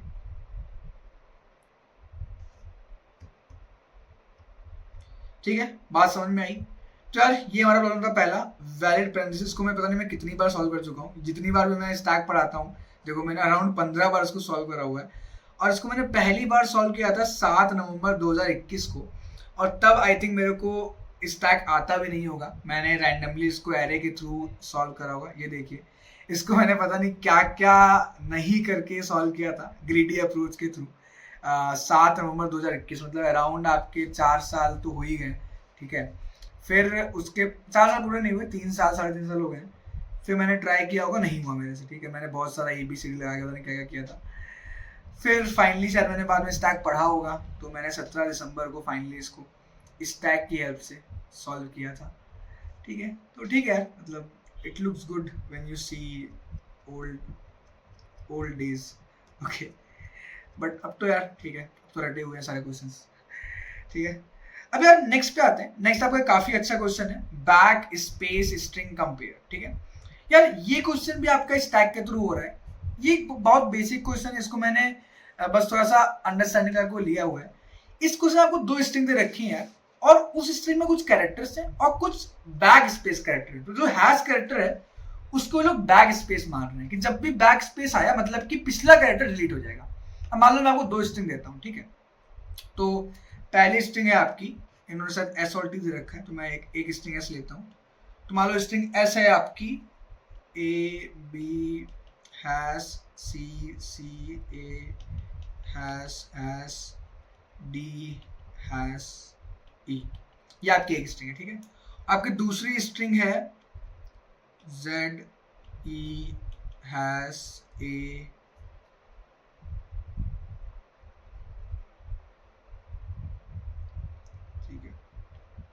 ACE DF has. आपको ये चेक करना है क्या ये दोनों स्ट्रिंग्स इक्वल हैं। अब देखो इक्वल डायरेक्टली तो नहीं है। अब इसमें क्या बोल रहा है कि जो हैश है उस हैश का मतलब है उस, इसमें मैंने एक चीज गलत कर दी, इसमें एक हैश और है। तो इसे बोल रहा है कि जो हैश है उस हैश का मतलब है कि पिछला कैरेक्टर जो लिखा वो डिलीट कर दो, और अगर कुछ भी नहीं है तो कुछ ना मानो। तो मान लो अगर यहाँ पे मैं 3 एक और हैश ले लेता हूँ, ठीक है। तो एक काम करो, मैं आपको पूरा लिख के दिखाता हूँ, ठीक है, कैसे काम करेगा। तो मान लो मैं यहाँ पे एक टेक्स्ट लेता हूँ, ठीक है, मैं एक टेक्स्ट लेता हूँ और उस टेक्स्ट में मैं आपको लिख के दिखाता हूँ, ठीक है। तो क्या होगा कि मान लो मेरे को पहले क्या मिला, मेरे को पहले मिला ए, तो मैं यहाँ पे लिखूंगा ए, ठीक है। फिर मुझे बी, ये देखना, ये चीज चेक करो, ये चीज, ठीक है।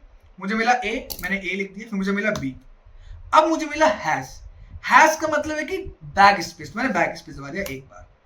फिर मुझे मिला सी सी ए, तो मैंने लिखा सी सी ए लिखा। फिर मुझे 2 बार बैक स्पेस मिला, तो बैक स्पेस, ठीक है, सब सही चल रहा है। A B backspace, C C A backspace. फिर डी मिला, फिर बैक स्पेस मिला और फिर ई मिला। तो मतलब फाइनली आपका जो ये वाला स्ट्रिंग है वो निकल के आ रहा है ए सी और ई। तो जब इसको टाइप करोगे तो ए सी निकल जाएगा। अब इसी तरह सेकेंड स्ट्रिंग, अब देखो सेकेंड स्ट्रिंग में क्या होगा, पहले जेड है, फिर ई है, फिर 3 बार बैक स्पेस। अब देखो 1 बार 2 बार 3 बार, अब तीसरी बार करूंगा मुझे कोई फर्क नहीं पड़ेगा, ठीक है, ठीक है। फिर ए सी ई मिला, तो ए सी ई डी एफ, 5 कैरेक्टर मिल रहे हैं, ए सी ई डी एफ, और फिर 2 बार बैक स्पेस है। तो आप देखो ये स्ट्रिंग भी फाइनली ए सी ई है। तो आपको उसका जो फाइनल आउटपुट आएगा वो चेक करना है कि क्या दोनों का इक्वल है कि नहीं। समझ में आया? थोड़ा कॉम्प्लेक्स है, ठीक। अगर मान लो यहाँ पर ये बी होता तो ये इक्वल ना होता, सिंपल। अब देखो हमें बेसिकली इन स्ट्रिंग्स के लिए इनका जो ओरिजिनल स्ट्रिंग है वो निकालना है कि भाई जो स्ट्रिंग है इनका जो ओरिजिनल आउटपुट आएगा वो कैसे आएगा। हम क्या कर सकते हैं यार कि हम इसका ओरिजिनल आउटपुट निकालने के लिए हम स्टैक का यूज कर सकते हैं। तो हम क्या करेंगे, इसको हटा दो, हम 2 स्टैक ले लेंगे। अरे हाँ, तो हम एक स्टैक लेंगे स्ट्रिंग एस के लिए, मान लो स्टैक का नाम हुआ S1, और एक स्टैक लेंगे स्ट्रिंग टी के लिए, मान लेते हैं इसका नाम है T1। तो हम 2 स्टैक लेंगे, एक लेंगे स्ट्रिंग एस के लिए, एक लेंगे स्ट्रिंग टी के लिए। अब हम सिंपली एलिमेंट्स को पुश करना शुरू करेंगे स्टैक में, और जब भी ओके, तो हम सिंपली एलिमेंट्स पुश करना करेंगे स्टैक में, और जब भी हैश आएगा तो हम पॉप कर देंगे, ठीक है। तो देखो पहले ए आया तो हमने ए को पुश कर दिया, फिर बी आया बी को पुश कर दिया। अब आया हैश आएगा डिलीट कर देंगे। फिर सी आया पुश कर दिया, फिर सी आया पुश कर दिया, फिर ए आया पुश कर दिया। अब देखो 2 बार हैश आया है, 2 एलिमेंट हटा देंगे, 2 बार पॉप कर देंगे, ठीक है। फिर डी आया पुश कर दिया, फिर हैश आया रिमूव कर दिया, और फिर ई आया तो पुश कर दिया। तो देखो फाइनल यहाँ पर ए सी ई स्टोर हो गया, ठीक है। तो कैसे करेंगे, हम एक ले लेंगे S1, एक ले लेंगे T1। पहले हम आइटरेट करेंगे S के सारे कैरेक्टर्स के थ्रू। सो अगर कैरेक्टर हैश नहीं है समझना, तो हम उसको स्टैक में अपेंड कर देंगे। और अगर वो हैश है, बट अगर हैश है तो पहले तो स्टैक में कुछ होना भी चाहिए तभी तो पॉप करोगे। अगर वो हैश है और अगर स्टैक की लेंथ 0 से बड़ी है तो फिर आप स्टैक में पॉप भी करोगे, समझ रहे हो। तो देखो अगर हैश नहीं है तो अपेंड कर दो, और अगर हैश है, अब अगर हैश होगा तभी आगे आओगे, तो चेक करो लेंथ अगर ग्रेटर देन 0 है तो पॉप कर दो। और सेम काम करो स्ट्रिंग टी के लिए इन T1, सेम काम करो, ठीक है। ये होगा। तो आप देखो इसलिए T1 में क्या होगा कि Z आया, फिर E आया, ओके, फिर 3 बार हैश आएगा। अब देखो 3 बार हैश आएगा, आप तो 2 बार डिलीट करोगे, तीसरी बार वो जाएगा ही नहीं इसके अंदर, ठीक है। फिर A C E F, इस चारों आगे पांचों, ठीक है। फिर 2 बार आया हैश, 2 चले गए, और फाइनली जो A C E थे, ठीक है, वो यहाँ पर आ गए। तो देखो ये भी AC है, मतलब इस तरीके से AC और ये भी AC है। तो अगर लास्ट में T1 और S1 दोनों इक्वल आते हैं तो आंसर ट्रू है, अदरवाइज आंसर फॉल्स है। As simple as that's it. ओ मैंने गलत कुछ कर दिया,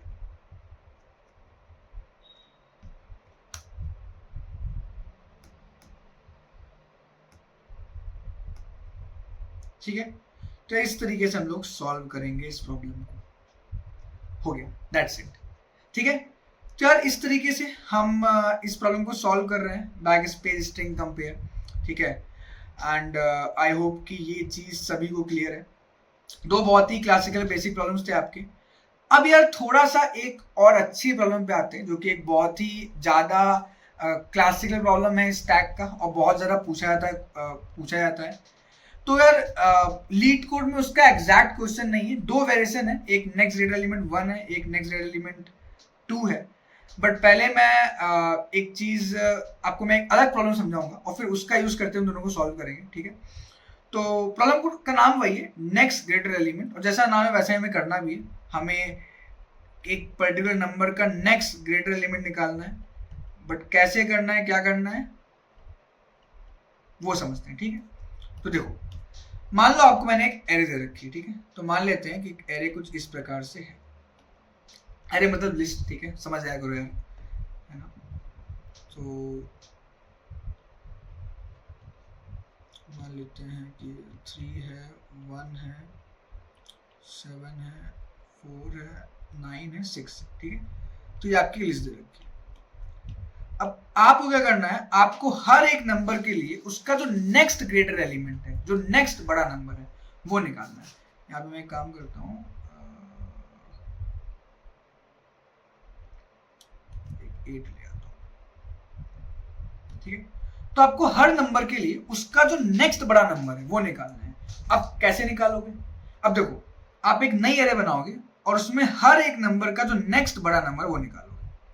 तो फॉर एग्जाम्पल आप देखो, तो 3 के लिए 3 से बड़ा नंबर कौन सा है, 3 के लिए उससे बड़ा नंबर कौन सा है, तो आप देखो 3 के लिए उससे बड़ा नंबर कौन सा है, 7 है, तो आप 7 लिखोगे। ऐसे 1 के लिए कौन सा, 1 के लिए भी 7 है, तो आप 7 लिखोगे। 7 के लिए कौन सा है, 7 के लिए 9 है, 9 ही है ना, जस्ट बड़ा जो उसके बाद में, जस्ट बड़ा मतलब अगला नेक्स्ट ग्रेटर जो आगे बड़ा नंबर, तो 9 है। फिर 4 के लिए भी 9 है। 9 के लिए क्या है, अब देखो 9 के लिए कोई बड़ा नंबर नहीं है, तो 9 के लिए हो जाएगा -1। 6 के लिए 8 है और 8 के लिए भी कुछ भी नहीं है, तो -1, ठीक है। अब ये आपका प्रॉब्लम है कि आपको एक एरे कुछ इस तरीके से दे रखी होगी और आपको कुछ इस तरीके से आंसर निकालना होगा, ठीक है। अब यार आप लोग बोलोगे अभिनव ये तो बहुत ईजी है यार, इसमें तो आप बस क्या करो, एक लूप स्टार्ट करो और आप आगे तक जाते जाओ, जब भी आपको बड़ा नंबर मिल जाए आप बोल दो मिल गया, ये तो करोगे ना यार, ठीक है, मैं मानता हूँ ये करेंगे। बट क्या वो एफिशिएंट होगा, वो तो order of n² time complex चला जाएगा। अगर आप इसको उस अप्रोच से करोगे कि भाई एक इंडेक्स पे आके आगे आइट्रेट करते चले गए, तो order of n² time complex चली जाएगी। हमें करना है इसको ऑर्डर ऑफ n में। अब order of n time complexity में कैसे कर सकते हैं, ये एक बहुत मेजर चीज है, ठीक है। तो देखो यार, मैं आप लोग कैसे कर सकते हैं, हम यहाँ भी स्टैक का यूज करेंगे, क्योंकि हमें यहाँ पर एक नंबर के बाद में कौन सा नंबर है हमें वो पता करना है। तो हम पीछे से आइट्रेट करेंगे ताकि हमें पता हो कि एक नंबर के बाद में कौन कौन से नंबर थे, और उनको हम कहने के स्टोर कर लेंगे। कैसे करेंगे मैं बताता हूँ। तो हम क्या करेंगे, हम सबसे पहले तो हमें सबसे पहले तो आंसर स्टोर करना है एक आंसर वेरिएबल में। तो हम पहले एक आंसर एरे बना लेंगे, उसमें मे बी इनिशियली हम 0 0 0 भर देंगे या कुछ भी भर देंगे, सेम साइज का बना लेंगे, ठीक है। तो मान लो अभी एम्प्टी है, यहाँ पर हम लोग क्या करेंगे कि हम पहले साइज निकालेंगे। तो हम साइज निकालेंगे हमारे एरे का। तो यहाँ पर हमें वैसे देखो, यहाँ पे क्वेश्चन और अलग है, और यहाँ पर आपको बेसिकली समझ लो कि यहाँ पर आपको इस nums2 के लिए चीज करनी है। nums1 क्यों है मैं आपको बता रहा हूँ क्यों है, वो है बहुत सिंपल चीज, बट यहाँ पे आपको ये चीज nums2 के लिए करनी है। तो मैं क्या करूंगा, मैं nums2 पे सारे ऑपरेशन करूंगा, या मैं काम करूँ nums2 को मैं ARR बना देता हूँ, तो ईजी रहेगा, ठीक है। तो मैं पहले लेंथ निकालूंगा, ठीक है, और हम इस एरे के लिए हम एक आंसर एरे बनाएंगे, ठीक है, एक आंसर एरे बनाएंगे और उस आंसर एरे में आंसर स्टोर करेंगे, ठीक है। तो हम, और इस आंसर एरे का साइज भी जो है वो n के बराबर ही होगा, ठीक है, बढ़िया। अब हम बनाएंगे एक स्टैक बना लिया, चलिए ठीक है, बना लिया। अब देखो आप एक बात समझना, ठीक है, बात ये समझना कि जो हम एक स्टैक लेंगे, ठीक है, स्टैक लेंगे, अब हम पीछे से आइट्रेट करना स्टार्ट करेंगे बैक से, ठीक है। तो हम इनिशियली यहाँ पर आएंगे, फिर हम और पीछे जाएंगे। तो बेसिकली अगर हम यहाँ पे फॉर लूप लिखें तो फॉर आई इन रेंज, तो हम जो भी लेंथ है, लेंथ -1 से लेके 0 तक जाएंगे रिवर्स ऑर्डर में। तो इस तरीके से हम n-1 से लेके 0 तक जाएंगे, ठीक है, एक कम करते करते। अब सबसे पहले हम क्या करेंगे, मान लो अभी यहाँ पर है, अब हमें इस नंबर से बड़ा नंबर ढूंढना है। अब वो जो बड़ा नंबर होगा कहीं पीछे से हम लोग आ रहे हैं, वहीं पे कहीं पीछे होगा, और पीछे के नंबर से हम लोग स्टैक में स्टोर कर रहे हैं। अब देखो इस 8 के आगे तो कोई नंबर ही नहीं है, तो आप देखो कि स्टैक, क्योंकि 8 के कोई नंबर ही नहीं है, आपका स्टैक भी एम्प्टी है। तो हम बोलेंगे अगर स्टैक का लेंथ 0 है, मतलब कि भाई उस नंबर से बड़ा कोई नंबर है ही नहीं आगे, तो आप सिंपली उस इंडेक्स के लिए जो आंसर है वो कर दोगे -1, तो इसके लिए आंसर हो जाएगा -1, ठीक है। और फिर आप इस नंबर को स्टैक में इंसर्ट भी कर दोगे, क्योंकि आपको बाकी नंबर के पता होना चाहिए कि पीछे कौन सा नंबर था, तो आप स्टैक में उस नंबर को अपेंड भी कर दोगे। कौन सा number by the way, ARR of I कर दिया अपेंड, ठीक है। अब 8 यहां पर आ गया। अब हम आगे बढ़े। अब देखो इस 6 के लिए उसके आगे नंबर है और बड़ा भी है, तो देखो अगर लेंथ 0 है फिर तो -1 कर देंगे, अगर लेंथ 0 नहीं है तो हम जो भी टॉप पे है स्टैक के, मतलब लास्ट पे, उसको हम डाल देंगे और फिर हम उस नंबर को इंसर्ट कर देंगे। वो नंबर हमेशा इंसर्ट होगा। पर आप बोलोगे अभिनव यार क्या जरूरी है कि हमेशा जो भी नंबर टॉप पे वही नेक्स्ट ग्रेडर हो? बताऊंगा, जरूरी नहीं है। अभी के लिए मान लो ऐसा ही है, तो हमने 6 के लिए बोला भाई हाँ स्टैक एम्प्टी तो नहीं है, और अगर एम्प्टी नहीं है तो जो भी टॉप पे वो आंसर हो जाएगा। तो हमारा आंसर 6 के लिए हो गया 8 और फिर 6 इंसर्ट हो गया। अब आते हैं मेन लॉजिक पे। अब देखो इस 9 के लिए एम्प्टी तो नहीं है स्टैक, बट ऐसा भी नहीं है कि टॉप एलिमेंट हम 6 लिख दें यहाँ पर, ऐसा भी नहीं है। तो हम ये सब करने के पहले एक कंडीशन चेक करते हैं कि अगर स्टैक के टॉप वाला एलिमेंट अगर आपके करंट एलिमेंट से छोटा है या इक्वल भी है तो उसे पॉप कर दो। तो हम बोलेंगे while length of stack is greater than 0, मतलब जब तक स्टैक में एलिमेंट है एंड अगर स्टैक के टॉप का एलिमेंट आपके करंट एलिमेंट से छोटा या फिर इक्वल है, क्योंकि हमें छोटे एलिमेंट नहीं चाहिए ना, तो हमें इक्वल एलिमेंट चाहिए, हमें वो एलिमेंट चाहिए टॉप पे जो एरे से बड़ा हो, तभी हम उसे असाइन करेंगे। तो अगर एलिमेंट छोटा है या इक्वल तो क्या करो, तो उसको पॉप कर दो। तो हम यहां पर क्योंकि 9 भी छोटा है उसको बैठा देंगे और 6 भी छोटा है उसको बैठा देंगे। और अब आप देखो तो इस 9 के लिए एम्प्टी हो गया स्टैक, तो लूप रुक जाएगा और माइनस में आ जाएगा, ठीक है। और फिर आपका 9 इंसर्ट हो जाएगा। अब आप आगे गए, आप आगे आए, ठीक है। अब यहां पर आप देखोगे तो 4 है, तो 4 के लिए तो 9 प्रेजेंट है, तो 9 आ गया क्योंकि बड़ा भी है। अब 7 पे है, अब देखो 7 पे है तो 4 यहाँ पर आएगा। अब 7 के लिए आप देखो तो 4 छोटा है, तो मैंने क्या बोला, जब भी करंट स्टैक का टॉप छोटा होगा पॉप कर दो, तो अब 4 यहाँ पॉप हो गया। 9 बड़ा है, 9 पॉप नहीं होगा, 9 आंसर हो जाएगा। अब 7 यहाँ पर आ गया, आप और पीछे हो गए। अब 1 के लिए, अब 1 के लिए 7 बड़ा है, कोई दिक्कत नहीं है, फिर 1 आ गया, आप पीछे हो गए। अब 3 के लिए 1 छोटा है तो 1 चला जाएगा, 7 बड़ा है तो 7 आ जाएगा। तो इस तरीके से आप जो आपका आंसर है उसमें आंसर स्टोर कर सकते हो। तो यार ये आपका एक बेसिक नेक्स्ट ग्रेटर एलिमेंट होता है, जहां पर हम लोग हर एक एलिमेंट के लिए उसका नेक्स्ट ग्रेटर एलिमेंट निकालते हैं। अब यहाँ पे लीड कोड ने थोड़ा अलग कर रखा है। उन्होंने बोला है कि आपके पास ये एरे तो दे रखी है, आपको उस एरे में हर एक एलिमेंट का नेक्स्ट ग्रेटर एलिमेंट निकालना है, बट ये भी बोल रहे हैं कि आपको सारे एलिमेंट का नहीं निकालना है, आपको एक दूसरी एरे में कुछ स्पेसिफिक नंबर्स दे रखे हैं, आपको सिर्फ उन नंबर्स के लिए निकालना है। अब यहाँ तो हमने सारे नंबर्स के लिए निकाल लिया है, तो बस एक चेंज करेंगे कि हम एक डिक्शनरी ले लेंगे, आंसर एरे की जगह में डिक्शनरी ले लेंगे कि मान लो आंसर एक डिक्शनरी है, ठीक है। और हमें जब भी कोई नेक्स्ट एलिमेंट मिलेगा तो हम इसको स्टोर तो करेंगे, बट इंडेक्स के करस्पॉन्डिंग नहीं, हम उस जिस नंबर के लिए वो ARR ऑफ I हम उसे करस्पॉन्डिंग स्टोर करेंगे कि भाई इस ARR ऑफ I के लिए -1 है या फिर ARR ऑफ I के लिए ये है। तो अभी तक हम लोग एक इंडेक्स के करस्पॉन्डिंग स्टोर कर रहे थे, अब हम नंबर के करस्पॉन्डिंग स्टोर करेंगे कि भाई 8 के लिए -1, फिर 6 के लिए 8, फिर 9 के लिए -1, 4 के लिए 9। तो अब हम एक नंबर के करस्पॉन्डिंग उसका नेक्स्ट एलिमेंट क्या है वो स्टोर करेंगे, ठीक है। और फिर हमें क्या करना है, फिर हमें जितने भी नंबर दे रखे हैं इस नम्स एरे में उसके सारे एलिमेंट्स को रिटर्न करना है। तो हम बोलेंगे कि भाई हम लोग यहाँ पर अगर बोलो तो मैं मैप फंक्शन यूज कर सकता हूँ। तो मैप फंक्शन में हम लोग सिंपली यहाँ पर एक लैम्डा फंक्शन लिख के निकाल सकते हैं।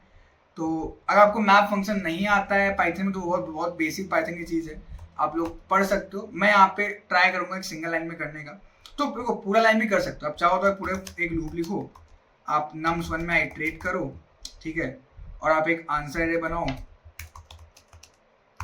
मतलब आंसर रिजल्ट बनाओ, और फिर आप इस रिजल्ट एरे में अपेंड करो उस आंसर में जो भी उस नंबर के लिए उसका नेक्स्ट एलिमेंट था, और उसको रिटर्न कर दो कि भाई जो भी नेक्स्ट एलिमेंट है उस नंबर के लिए वो आपने कैलकुलेट कर रखा है अपने आंसर में, उसको आप रिटर्न कर रहे हो। That's it. ये आप कर सकते हो। अब मैं चाहूं तो इस चीज को सिर्फ एक लाइन में लिख सकता हूं। कैसे? तो मैं लिखूंगा return map lambda x answer of x nums1। तो nums1 इसमें क्या होगा, मैप क्या करेगा, nums1 के सारे एलिमेंट्स को उठा के इस लैम्डा में डालेगा और उसको उसकी जो भी नेक्स्ट एलिमेंट आंसर में स्टोर है, जो भी नेक्स्ट ग्रेटर एलिमेंट आंसर में स्टोर है, उससे रिप्लेस कर देगा। समझे? यहां भी आपका आंसर सेम आएगा। तो वो मैंने 4 लाइन की चीज एक सिंगल लाइन में लिख दी। क्या दिक्कत आ रही है वैसे? हमें इसको लिस्ट में कन्वर्ट भी करना पड़ेगा, क्योंकि मैप आपको एक लिस्ट में दे डायरेक्टली, तो आपको उसको जो भी आउटपुट आएगा मैप का, उसको आपको लिस्ट में कन्वर्ट करना पड़ेगा। एंड हो गया। ठीक है। तो देखो यार, पाइथन में तरीके बहुत होते हैं, मतलब आप बहुत सारी बड़ी बड़ी चीज़ों को छोटे फॉर्म में लिख सकते हो। तो वो इसका एक एग्जाम्पल था एंड इस तरीके से हमने प्रॉब्लम सॉल्व कर लिया। ठीक है। Next greater element 1। अब यार जिस तरीके से पहला वर्जन इस प्रॉब्लम का एक दूसरा वर्जन भी है। ठीक है। और उस दूसरे वर्जन के लिए हमें जो हमारा पुराना इम्प्लीमेंटेशन था, हमें वही यूज करना पड़ेगा। तो मैं एक काम करता हूँ, मैं इसको थोड़ा बैक करके जो हमने हमारा पुराना इम्प्लीमेंटेशन लिखा था ना, आंसर वाला, उसको मैं पहले कॉपी कर देता हूँ, क्योंकि वो बहुत रिक्वायर्ड होगा।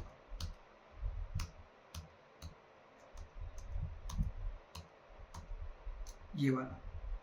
ठीक है। इसको मैं कॉपी कर लेता हूँ और अब मैं फिर से वापस जाता हूँ।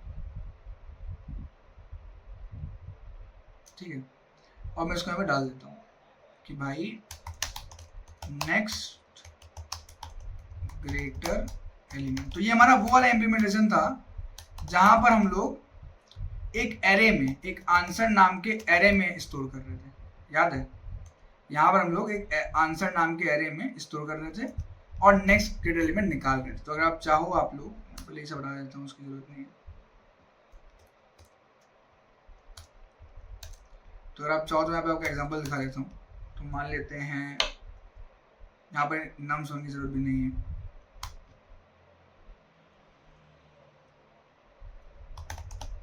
मान लो मुझे जो मैंने यहाँ पे एग्जांपल लिया था, मैं वो सेम यहाँ पे दे देता हूँ लिस्ट। तो 317 317 496 496 और 8। तो देखो आप, सेम आंसर आया 7799 -1 8 -1, सेम आया। ठीक है। तो ये आपका सिंपल नेक्स्ट एलिमेंट है। यहाँ थोड़ा उन्होंने कॉम्प्लेक्स कर रखा है लीड कोड वाले में। ठीक है। अब देखो यार, इसका एक सेकंड वर्जन है। इसका सेकंड वर्जन में क्या बोला जाता है कि यहाँ पर आपको स्ट्रेट फॉरवर्ड निकालना है। यहाँ पे आपको ऐसा नहीं कि 2 एरे दे रखी है, 4 एरे दे रखी है, ऐसा कुछ भी नहीं है। आपको सिंपल एक एरे दे रखी है और आपको उस एक एरे के लिए नेक्स्ट एलिमेंट निकालना है। तो आप लोग चाहो तो आप बस सिंपली ये प्रॉब्लम को, इस कोड को उठा के यहाँ पर पेस्ट कर सकते हैं एज इट इज। ठीक है। बात समझ रहे हो? बट एक चेंज है, अगर मैं इसको रन करूंगा ये काम नहीं करेगा। एक चेंज है इसमें। वो चेंज क्या है? वो चेंज ये है यार कि यहाँ पर ये आपकी एरे को एक सर्कुलर एरे मान के चल रहे हैं। सर्कुलर एरे मतलब ये क्या बोल रहे हैं कि मान लो अगर मैं ये सेम एग्जांपल ले लूँ, यहाँ पर, तो मैंने क्या बोला था? मैंने कहा था भाई अगर ये आपकी एरे है तो आपका आंसर क्या आएगा? आपका आंसर आएगा कि भाई 3 के बाद 7 है, 1 के बाद भी 7 है, 7 के बाद 9 है, 4 के बाद 9 है, 9 के बाद कुछ नहीं था, 6 के बाद 8 था और 8 के बाद कुछ नहीं था। अब मैं मानूंगा कि 8 के बाद घूम के फिर से पीछे आप आ गए, तो 8 के बाद घूम के क्या आ गया? फिर से 9 आ जाएगा। तो 8 के लिए फिर हो जाएगा 9, क्योंकि हम पीछे से घूम के फिर से आ रहे हैं। समझ रहे हो बात को? समझ रहे हो? अब उस केस में क्या होगा, कैसे करेंगे? आपने बोलो सर अभिनव यार, आप में से बोलोगे कि अभिनव सर्कुलर एरे ले लो, बहुत कुछ कर लो, बट कुछ नहीं करना हमें यार। हमें बस इस एरे को डबल करना है। डबल कर दिया, उस एरे में उसी के नंबर्स को ऐड कर दो, उस एरे में खुद को ऐड कर दो। ऐड कर दिया। अब इस जो डबल एरे हो चुकी है इसके लिए आंसर निकालो। तो इसके लिए जो आंसर आएगा वो कुछ इस तरीके से आएगा। तो देखो यहां तक तो सब कुछ सेम रहेगा। आप देखोगे तो ये आएगा 7 7 9 9 देखो 9 के लिए कोई भी बड़ा नहीं है, -1 ही होगा, इक्वल नहीं ले सकते। अब 6 के लिए 8 आएगा। अब देखो 8 के लिए आगे 9 है तो 9 आ जाएगा। तो वो बेसिकली आपको रिवर्स मांगे। देखो रिवर्स का मतलब यही है ना कि लास्ट बार फिर से फर्स्ट आ जाए, तो हमने फिर से फर्स्ट आगे लगा दिया, दैट्स इट। और बाकी के लिए भी वही आएगा। और मुझे बाकी से मतलब ही नहीं, मुझे मतलब था, मुझे इतने आंसर से मतलब था, वो तो मैंने आगे लगाया था सो दैट वो सर्कुलर वे का काम करे। और जब मैं लास्ट में जब मैं आंसर रिटर्न करूंगा तो मैं इतना बाहर निकाल लूंगा, अलग कर लूंगा। तो मैं क्या बोल रहा हूँ, मैं बोल रहा हूँ भाई जो यहाँ पे मेरा एरे थी ना, मैं उस एरे को खुद से ऐड कर लूँ, उस एरे में उस एरे को ऐड कर लूँ, मतलब डबल कर दूँ उसको, और उस डबल हुई एरे में पूरा पूरा आंसर निकालूँ। मैं उस डबल हुई एरे में पूरा आंसर निकालूँ, और लास्ट में जब मैं आंसर रिटर्न कर रहा हूँ तो देखो डबल आगे एक्स्ट्रा भी आ रहा है। अब मैं बस उस एक्स्ट्रा वाले पार्ट को हटा दूंगा, मतलब मैं उस एरे का साइज आधा कर दूंगा। तो जो मेरा आंसर का है, मेरा जो आंसर एरे है उसका साइज आधा कर दो। आधा कैसे करोगे साइज, तो जो भी उसकी लेंथ है उसके हाफ में स्लाइस कर दो। तो हम लिख देंगे answer return answer colon length of answer divide by 2, that's it, हो गया। स्लाइस कर दिया, आधे पे स्लाइस कर दिया। ये क्या हो गया, स्लाइस इंडेक्स मत भी, अरे हाँ इंटीजर होना चाहिए ना, थोड़ा इंटीजर डिवीजन करना पड़ेगा। डन।